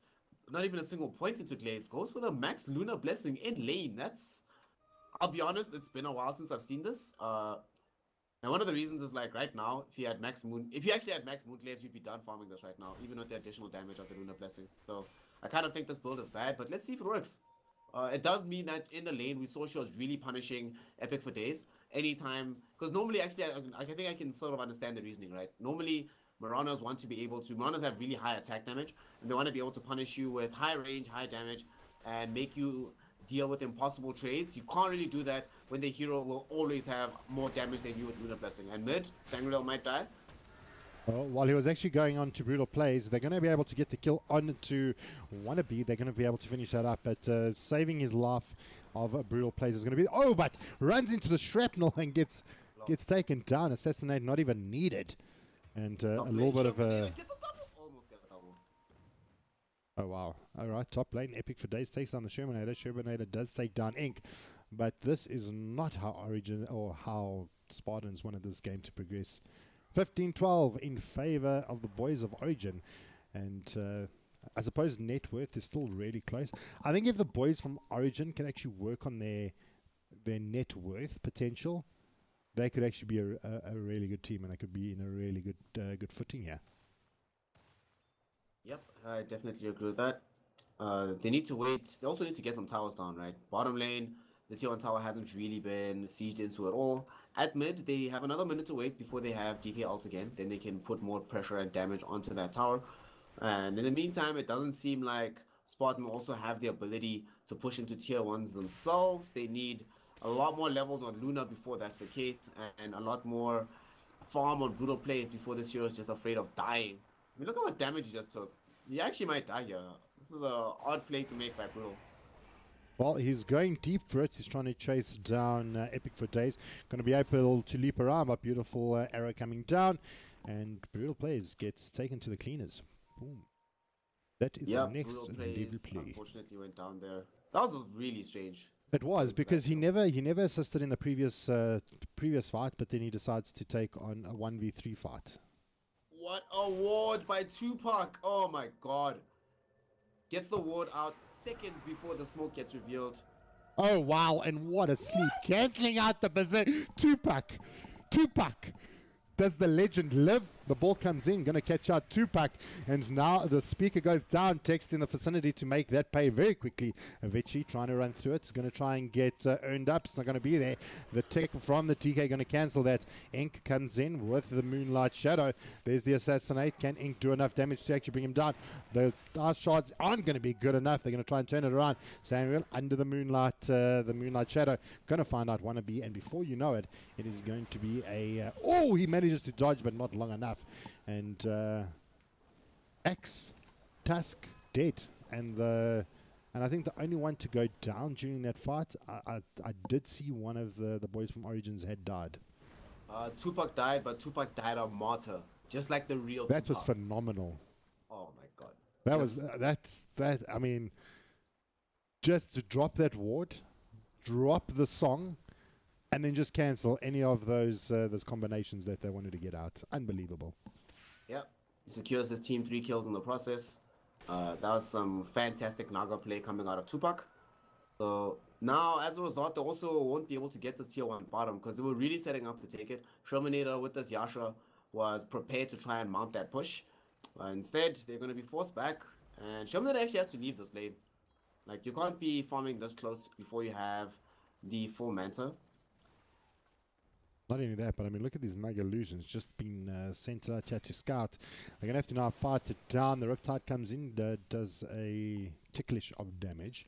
But they got the 4 players here for the side of Spartan. Going to try and see if they can take another fight here. All ultis are up for the side of Spartan. And no Dragon Elder Farm, all the song available. Okay, well, it just came off cooldown. There comes out the Assassinate, dealing damage to the Luna. She's going to have to now back off. The glyph has been used out. Brutal. He TPs in, throws it down. His right clicks onto Samuel. And this is... still doesn't have the diff blade up onto Brutal. Plays the arrow, comes in. Oh, Avicii dodging it. Ice Path being thrown down by Ink. Text fighting from the bushes. Throws down the shrapnel. And I suppose good Macropire zoning effect there. This is not worth it right now for Spartan. They need to just leave the tower alone. Tier 1 tower bottom for, if you're playing on dire side, not that important. They might still be able to defend this, but this is a lot of time where both Shermanator and Brutal players aren't really farming. And they need to take advantage of the fact that because it's taking them so long on the side of Origin to actually get this tower, this is time that they themselves are wasting too. They're going to lose this fight, actually. Oh, wow. Cancel the song. Cancel the song.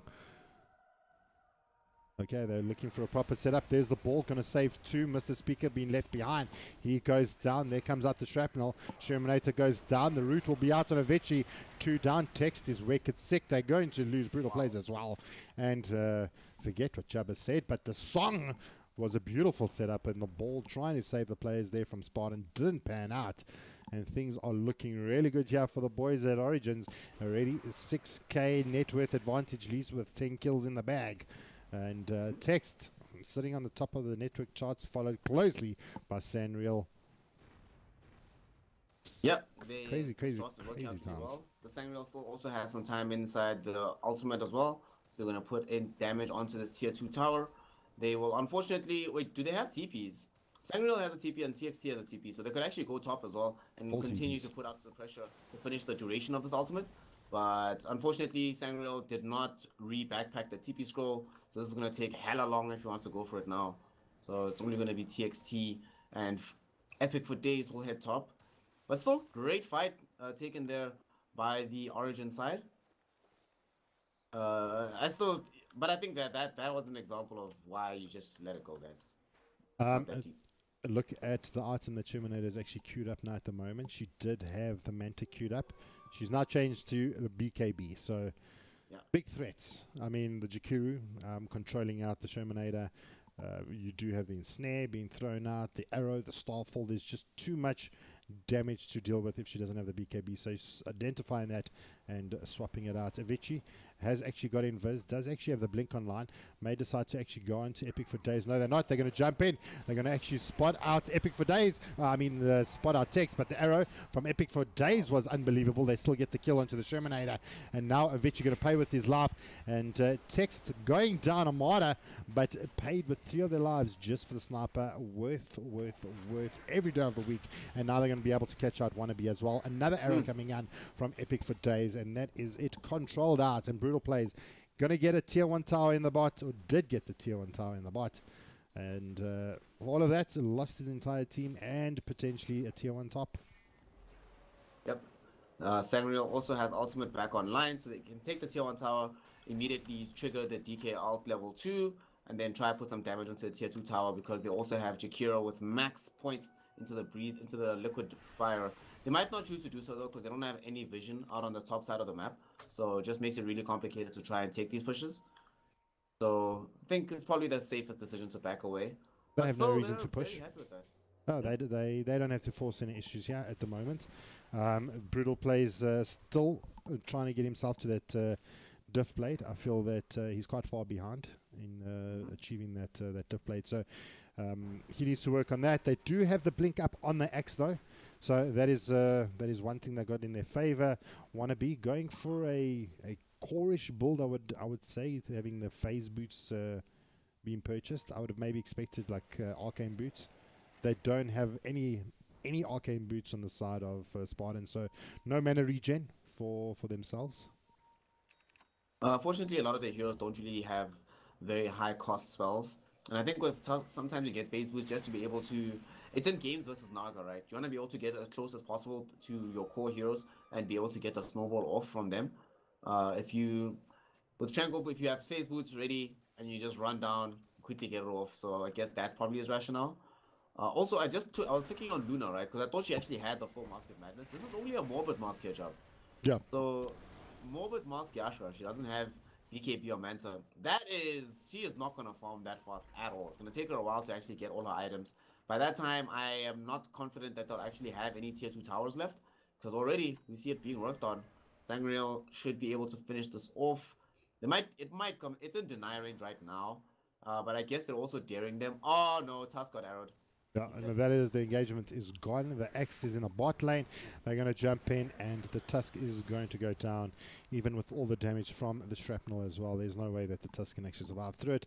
Get themselves a tier 2, and one tier 2 standing in the way of all tier 3s being open. The DD does get pinged out. The Luna needs to back off. The X TP's back in, a little bit late to make anything happen. And yeah, it seems that... Origins has found Spartan's number. Look at this feels bad moment, bro. See this ward, this Origin ward that's just behind their shrine. just out of range of being caught out by the sentry. So it's actually going to spot the smoke that I suspect they want to do here. Oh, they don't have a Ping smoke. it for me. Unless Ping it it's for coming me on the where perimeter. you... Right over here. Feels so bad, man. Just out of range of the sentry. That's on the other side of it. Oh. Game is hard, bro. Oh, that's a feel bad moment if that's exactly what's going to happen. There is no smoke yet. Yeah, they don't have one. All right, so we were jumping the gun, but still, complete vision of what's going on. They know the Luna and the Venge are in the jungle. That means that the Axe is pretty much alone. Wannabe just trying to assist our brutal plays. He eventually does have his diff blade available and online. He's actually going for the Ags build on the PL.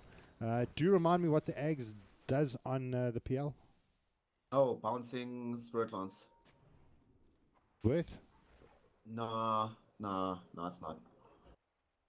Well, they're going to run Nice under wood, the sentry. The wood that they put on the sentry afterwards scouts out the Moonlight Shadow, so they won't actually get caught out by this. Everybody should be able to escape. Just look at this. That one ward dodges 2 sentries now.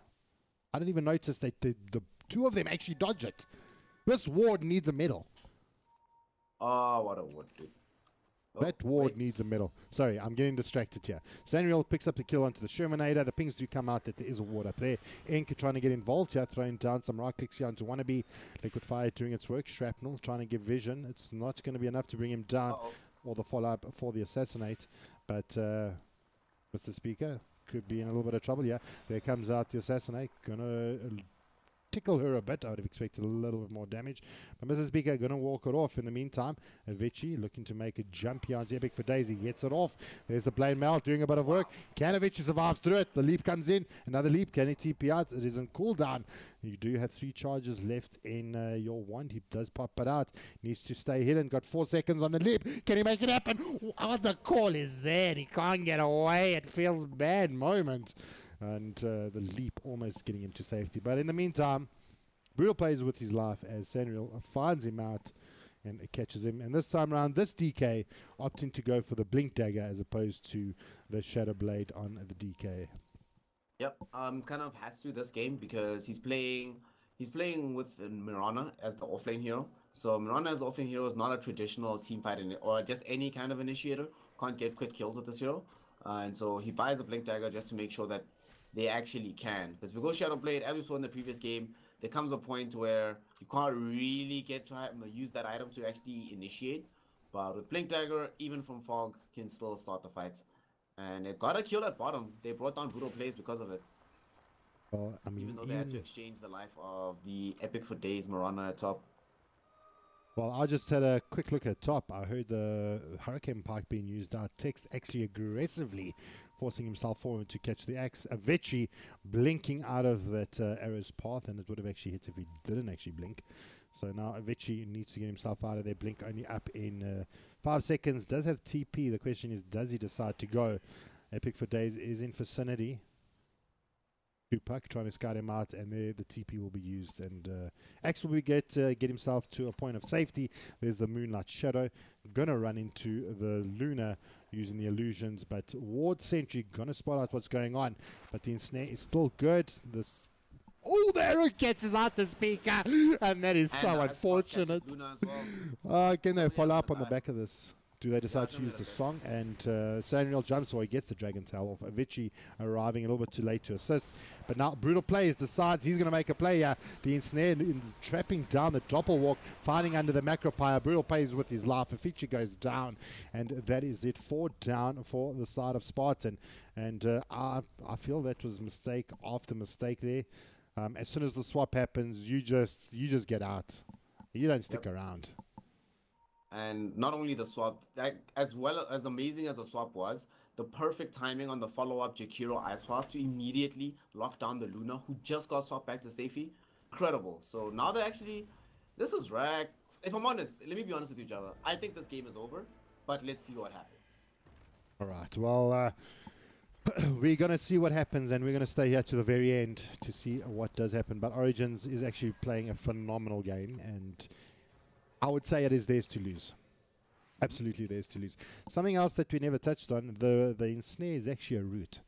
So that is also a big counter to the PL. If Tupac finds the real PL, that PL ain't going to be doppling, boy. Yep. As well as another good thing, a feature about Nagasine versus PL is when you throw out the Riptide, you can almost always see based on the amount of damage dealt which one is the real one versus which one is the fake. So that also makes a huge difference. So yeah, that after this, they took a tier 3 on this high ground. They look at this ward that they laid out to block some of these camps, prevent them from being able to stack for the Luna. Because they understand that the only way back into this game really is either if Luna gets super big or if PL gets super big, right? The issue is both of these heroes, in the absence of Luna dealing Eclipse damage, they kind of do the same thing. Actually, now that I think about it, I think that's probably why Brutal Plays is buying this Aghanim Scepter. He's recognizing that they don't have any magical damage on their team without such an item. And because their physical damage lineup at this point has been dealt with so thoroughly, speaking of, Shomanita is going to die again. Oh, well, there comes the BKB, going to try and run out to click down. Ink trying to hide through those tree lines. The ultimate, the Eclipse doing not enough damage. Mr. Speaker getting caught out. The ball comes in. They're going to take down Ink, but Avicii jumps in, gets the call off. The song is going to be used out. Saying, real, is he going to decide to actually make a play? I think they do. The song is still going the way through. They decide to actually fire on. They're going to bring down the Shermanator, saying, real, going to try and armlet himself through this. The call is there. Is it going to be enough? They're going to get the dunk, and he does go down, and they're going to lose a good old Tupac as well. While that all happened, Mr. TXT TPs himself bot, and they get the return kills coming out from the boys at Spartan. You know, in the previous fight, you were saying that if something goes wrong, you just back. Yeah. And this time, it's in the opposite direction. When they drop the song, I think that's a recognition that, yo, we're probably not going to get this kill onto Luna. You back away. And they do get the kill onto Luna, but it costs 4 heroes to do so. Definitely not worth it at that stage. So, nicely done by them, though. Something that needed to be done, and now Brutal Plays going to try and get this tier 1 tower. They're going to actually glyph it out, but Brutal Plays taking a world of damage, trying to get out of there. Did manage to get onto the top. Can he actually get out? And no bash is coming out. The arrow not going to actually connect, and lucky Doppel coming out there, getting him onto the higher ground. An instant TP away. Nice that TXT went for this early Hurricane Pike, forced himself onto the high ground there. Hero's getting fairly farmed, but Luna is catching up. She has the full BKB now, can finish off the Manta style. She should probably finish the Mask of Madness first, but at this stage, it's like, it's late, right? You're probably going to turn this Morbid Mask into nothing else but a Satanic as the game goes on. But we have a similar issue as we had in game 1, in the sense that no matter how well Origin is doing, it's always going to be Spartan that has naturally the better late game heroes. You've got PL, you've got Luna. Axe is probably, for me, in late game, one of the most amazing off-lane heroes, because there's absolutely no defense up against a good Berserker's Call. So this hero, or rather Origin, again, have to really be careful about how they play this, although they're going to lose someone at mid though. Well, they're trying to work on Brutal Plays. He's managed to get saved out by his team. So Unreal gets spotted out. He's going to be able to fight through it. Sherman with a BKB. And fighting through the song. They trying to find another epic for days. Going to have to leap out. Battle Hunger. Going to be used up onto the Marana. The call is there. There's the ball. The ensnare working out on Avicii. And the Assassinate comes in. Not going to be enough. And Spartan fighting and clawing their way back into this game. Wannabe trying to lead it out in the top lane. Ink trying to just TP herself out. Oh, and beautiful Lucent Beam coming in, stopping that TP out, fighting under this vision of the ward and sentry. Still here, I don't know if you know this. Well, obviously you do, but for everyone else, I don't know if everyone remembers that a sentry now has the same cooldown or existence time as a normal ward, 6 minutes apiece. You know, from that fight, again, somebody commend Mr. Speaker, man. If he didn't get that early swap off out onto Brutal Plays are 100% dies. Oh my god, what a call. Oh wow, that is a big call. Going to catch out Tex. Going to try and be able to hurricane himself away. In vain, not going to work out. The snare does come down from Tupac. Going to mean nothing. Tier 2 tower making a play, and now Origins losing their net worth advantage, closing that kill count. Spartan getting things done, and Origin losing their composure for one team fight, and you're back in the game. And what did we say about the Luna? You get close enough to the racks, and you're going to lose it. And now Luna's on top. We were mentioning earlier how she is the way, the path back for her and the team in this game is for her to get really big and unkillable. And she's on that path. Both the items is now going to start building that Satanic that I spoke about just a moment ago. And man, like even in that, they didn't lost engagement. That axe call, ensuring that they get that kill onto TXT. Also, Wannabe in the previous fight was able to actually use the snowball to save the life of Brutal Place so that they could get the follow-up kill onto Naga, onto Sangreal, while Shermanator ends up surviving. That was everybody that like is on the side of Spartan Esports is sort of turning up the heat, deciding, you know what, we can actually win this game. And Brutal plays, now that he has Aghanim Scepter, they now have a lot more magical damage. Moreover, it's a big slow that goes out, and that's a lot of bounces. 5 bounces is no joke.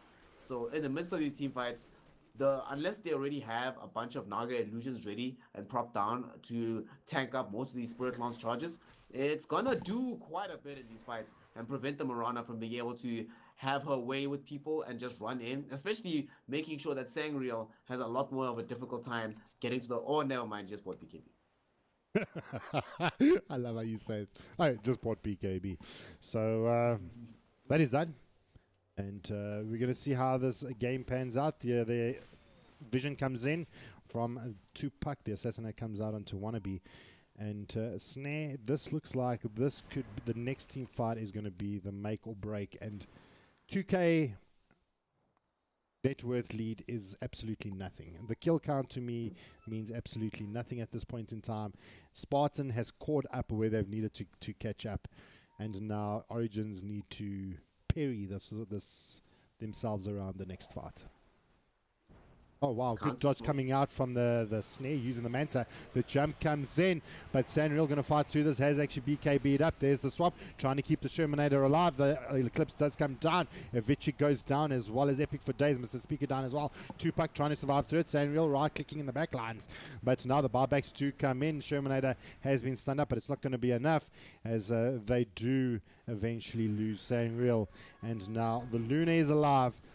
Brutal Plays is alive, and the Luna is going to get ever so close to those racks. They're going to just bring it down. Text has to buy back. There comes the Aspath in lieu of trying to defend this tier 3. There comes out the Assassinate, just trying to reduce the damage. But now Wannabe jumps in, finds Text, going to Walrus punch him out. There's the Shrapnel, dodges the call from the Axe, but Ink needs to get herself out of there. There comes down the Shrapnel. Tupac trying to just time it. There's the outpass, going to throw it down. There's the Assassinate fighting under the Shrapnel and the Aspath. In the meantime, Shermanator working on the bottom base. He's told the rest of the team just keep this team busy so that he can get this the bottom lane done. There's the Macropire brought down. The root will be out onto Brutal Plays, but Mr. Speaker gets the swap off again, keeping Brutal Plays alive. The Assassinate coming out onto Wannabe, and Avicii gets another call off. Ink is going to go down. Wannabe jumps in, finds Tupac, going to try and chase him down, but Text working onto Wannabe gets himself a double kill, and Brutal Plays gets the diff blade off onto Tupac. There's the Moonlight Shadow, not quick enough. Avicii fighting low HP as Epic for Days jumps in, gets that right click talent done. While that's all happened, they've already taken the bottom lane of Rax, and Shermanator, top lane, he's farming pretty happy, but there's the root trying to work out onto the PL. The PL does eventually go down, so Brutal is down for the count. Blade mailed up. Axe is going to be trying to fight through the side here of Origins, so they get 4 kills. But Shermanator, they lost Rax. took the bot Rax. That Question being said, mark. though, I think they could have actually escaped.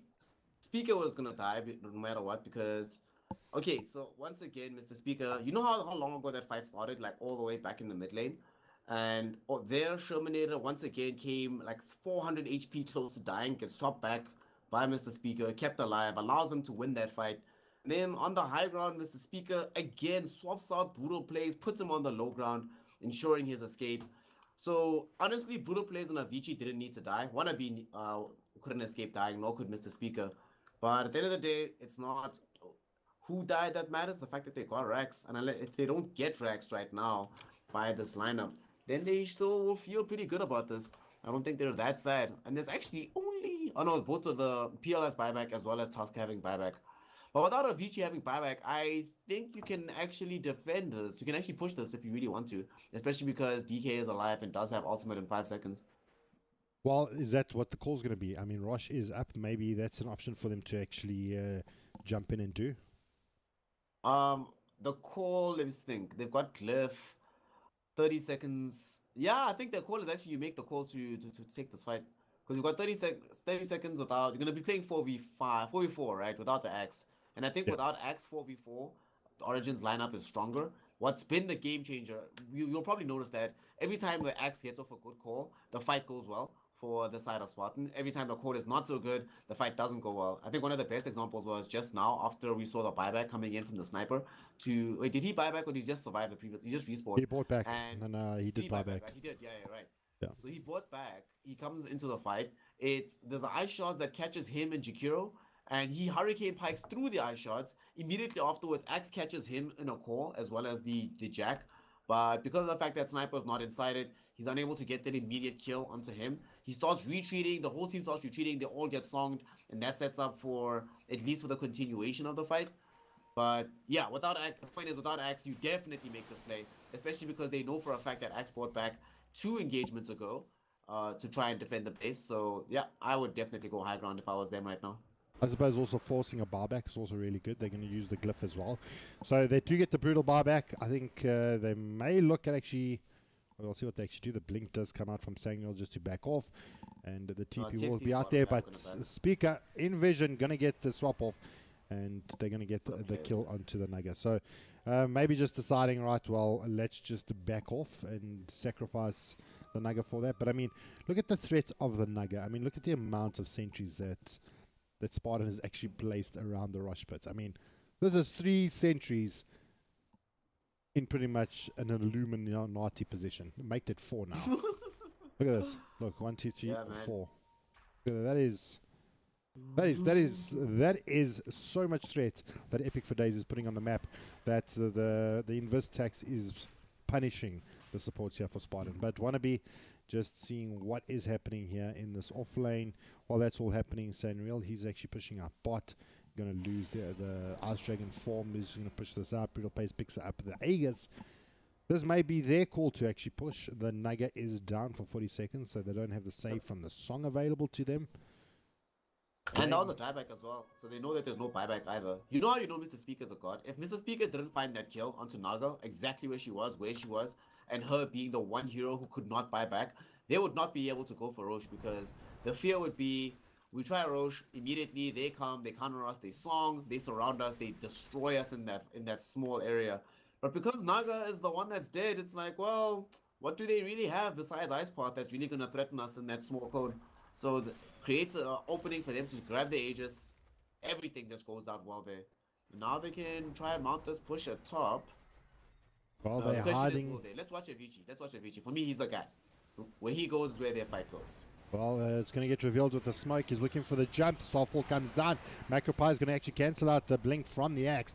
Moonlight Shadow being used out. Eclipse being used out as well. BKB's being used. Wannabe jumps in, balls himself in, but Moonlight Shadow fighting under there. There comes out the song, waiting to reset this fight. While this is all happening, Shermanator also gets songed out, but he's going to be working on the racks. The Sangreal gets the stun off. Wannabe goes down. Swap is good. Going to try and just juke out here. Brutal plays. He's going to get right-clicked down here by Epic for Days and Tex. The Aegis is down on the deck. Arrow comes out. Going to be keeping up. Oh, what a beautiful swap trying to keep Avicii alive. While that's all happening, Speaker fighting through Sangreal and Tupac. While that's all happened, triple kill here for Sangreal. But is it too late? The lane of racks is done, and Mr. Shermanator TP back to base. They may lose brutal plays here, but the job is done. Oh, Assassinate gets dodged. No, but there's another one. I think it got... Oh, I thought it was a fake out. No, he'll be fine. He's gonna I thought he stopped it and then... But now they still got brutal plays alive. So that technically isn't a buyback. The Shermanator survives. Snare. 2 lanes of racks are down. All they do is get Shermanator to the racks, and they just send bodies at the side of Origins, and they can't do anything to deal with the Luna. It feels like right now as well that Origin is playing extremely defensively and very passively. We saw where the song was, right in front of their base. Ideally, this is the kind of song where they did pop the song onto brutal plays that had Aegis as well as a Tusker. That was, it's a freaking Tusker. This is the kind of song that you use when you are 1 racks away from being megaed. At that point, the important, like when you're actually already been megaed and you're trying to take the counter fight, when you're still trying to defend another lane of racks, you need to just take the fight proactively, because you saw them pop the smoke and they knew the smoke was popped, but they were still waiting to see exactly what the initiation was going to be before they counter initiated. And you don't always have that luxury. when you're playing up against an Aegis. Fortunately for them, the Aegis is no longer in the hands of... Oh, wait. Nah, they're going to be fine. I think they saw Avicii might have been coming. But fortunately for them, they no longer have the Aegis on the side of Spartan. But it does mean you're 2 layers of racks down. And also another lucky thing is that you have 2 heroes that have Maelstroms, and one is going to have Mjolnir at some point. Don't you have 3? Yeah, you have 3 Maelstroms. So it's still okay to be 2 racks down. But I think they could have been much more proactive about that fight and maybe also have gotten a bit more out of it. But as it stands, I think it's not the worst thing in the world right now. They're very, very far behind. But Java, look what the gold number says. Only 4K gold lead.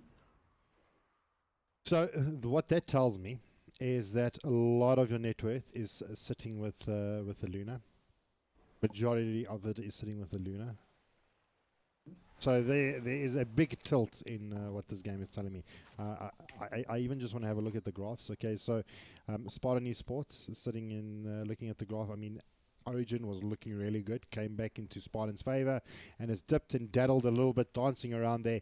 Experience very close, but it looks like it is going to come down to this last fight. And here we go, Epic for Days trying to see if he can land himself a good arrow. The jump coming in from Sanriel, trying to find the Shermanator, but the song is there. They're going to try and work on the Shermanator while the song is up, and he's fighting through BKB. Brutal Place trying to find the kill down onto Epic for Days. He has to buy back. He does go down. The roll comes in from Wannabe, and working on the players here in the back. Tex trying to right click him down, going to get the kill, but in the meantime you do have Brutal Place jumping onto Tex. He can't get that close, and now Mr. Speaker, the Axe, Shermanator, they fighting under here, and Shermanator, they get mega creeps, and Spartan Esports managing to mega out Origin. Inc. gonna get diff played out, and this is now a situation that is absolutely dire for the Radiant. The Brief Fire comes out, the Glyph does as well. Inc. buying back. Now the Jakiru, Text, and DK need to mount a defense of the Ancients to see if they can at least postpone this to game 3, and things are looking okay. They're managing to actually force the side of Spartan out of the base. Text getting himself a double kill, and all they need to now do is defend, give them a chance to actually reset. But the damage has been done, and they now need to defend against Megas. For how long, we do not know, but they will try and they will fight it out. Sniper almost level 25 until he gets that. I assume he's going to go for the attack range. I would hope he'd go for the attack range. Or do you think Shrapnel is just too good at the moment? I think when you're playing against Megas, it might actually be better to get the Shrapnel charges so that you can lay them out in front of the Megas. Slow their approach, hope that your Chain Lightning from the Maelstrom is actually able to kill them all in advance. Well, we'll see. He's going to get there now.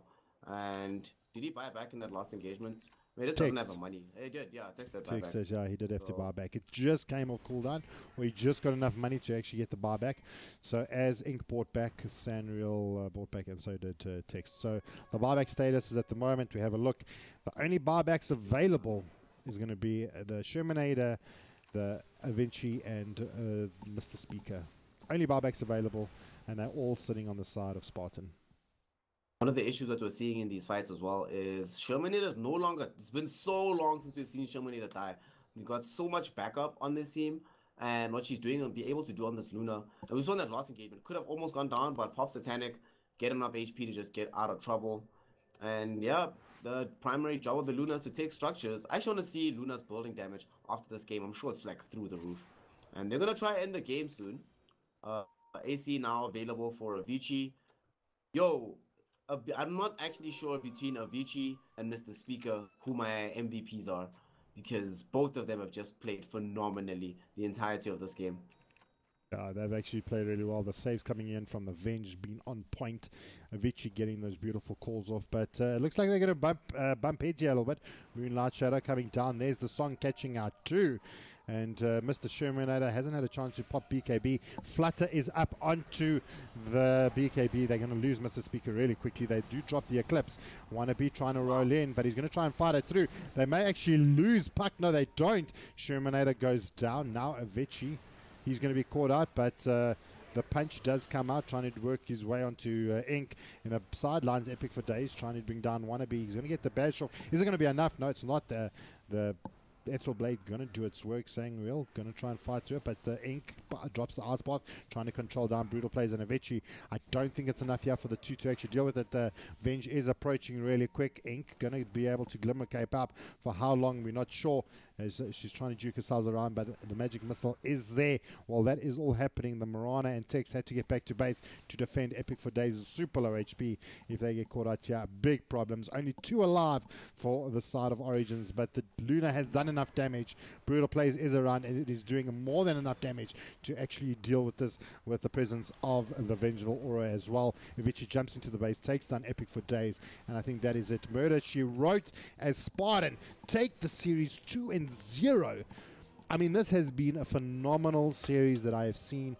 Constant fighting. I mean, we are sitting at like 93 kills in 46 minutes. I mean, this is a super exciting game.